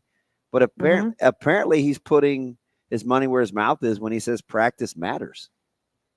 Oh, yeah, I think so, too. And I think that kind of goes into how important Heinrich's performance was last week, because I don't know about you, but if I watch Heinrich play that way in Jeff's mind, all of a sudden that level rises a ton. So I'm curious, and not that the practices haven't been competitive, but I'm really curious to see or hear what the production and the performance of the practices look like this week with that competition. I think, like I said, it's always been there, but after you watch your backup put on a show and, for his first start and get a first win, I'm curious what that looks like. And like you just said, like for practice, if it's valued that much, I would love to see, I guess not see, but hear what that looks like this week. I just can't help but to go back and harken back to all the clamoring we did for if we just wouldn't have anointed Adrian Martinez the quarterback. Like if it would have been a true quarterback competition, like I guess we'll see if that's what we really want, right? Yeah, I know. I'm really curious to see like how it plays out. I really am. And I just think the competition, there's no way it doesn't, I don't think, improve that position. Avarie, I asked this, I think it was of Brian earlier, but I'm curious what your thoughts as we talk about depth and kind of practicing yourself into having options at different positions. A couple places they certainly seem to have done that I don't know that we expected from the outside is the defensive line and the linebackers, who they're rotating a ton of guys in at both of those units. Which one of those are you more surprised by that they have the level of quality depth there at those spots? I thought that's a tough question. I did hear you guys ask Brian about that. I think you got a good frame of reference because you've seen so many practices. Yeah, I think the defensive line impresses me the most because of how difficult that position is up there when they switch that many guys in and out. And like we've been talking about, the level doesn't drop. But I think the area that I was most looking forward to from last year to this year was how the secondary and those guys have been tackling. And I know it's been something we've talked about, it feels like all season. And by that, I mean 4 weeks. But it feels like from last year to this year, that was the biggest thing. I feel like everyone was just asking the question, like, why can Nebraska not tackle? Can they be more and obviously dominant is the word that comes to mind for me, but can they be more dominant? Like, can they hit physically? Like, this doesn't look very violent. And I think that question's been taken completely out this season so far. So that, for me, that's, I feel like, the biggest step of improvement that I was most looking forward to. But when we talk about the impressiveness of how the quality has just remained at the defensive line position, I think that's what's eye-catching for sure. Avarie Howard, Hurrdat Sports, we appreciate you joining us. We'll talk to you again next week. Thanks, guys. Appreciate it, Dave. See ya. That's interesting, too, because we saw those videos come out, and you talk about intentionality. Mm-hmm. It always showed guys getting whacked, getting taken to the ground. Yeah. Right. There was always just like, ooh, physicality. I wonder if they just did that for 4 minutes so they could tweet it out. Apparently, they're out there thumping. That was like a real thing. Yeah, and that's one of the things that's been honestly most impressive is the tackling in open field, getting multiple hats to the ball carrier. All of those things look dramatically different than what we've seen in the past. When you're confident in your development, and I know you have to be smart, but sometimes you're willing to let guys get smoked. Like if it's the next man up philosophy, like you're like, hey. Well, that's the thing. I'll get another guy ready. If you only believe you have 2 or 3 guys in a unit on linebackers, defensive line, like, yeah, you're probably trying to protect them a little bit. Yeah. That's why I said the thing with the quarterbacks, right? If you feel like Heinrich Haarberg can win you games and now you've seen it, you're maybe more okay letting Jeff Sims take 20 hits a game, right? Like I don't think that's crazy. Ravi Lulla here for 31 quarterback carries on Saturday. Go! Wow. We'll be back with more Benning and Lulla tomorrow morning on a Thursday. All right, guys, thank you.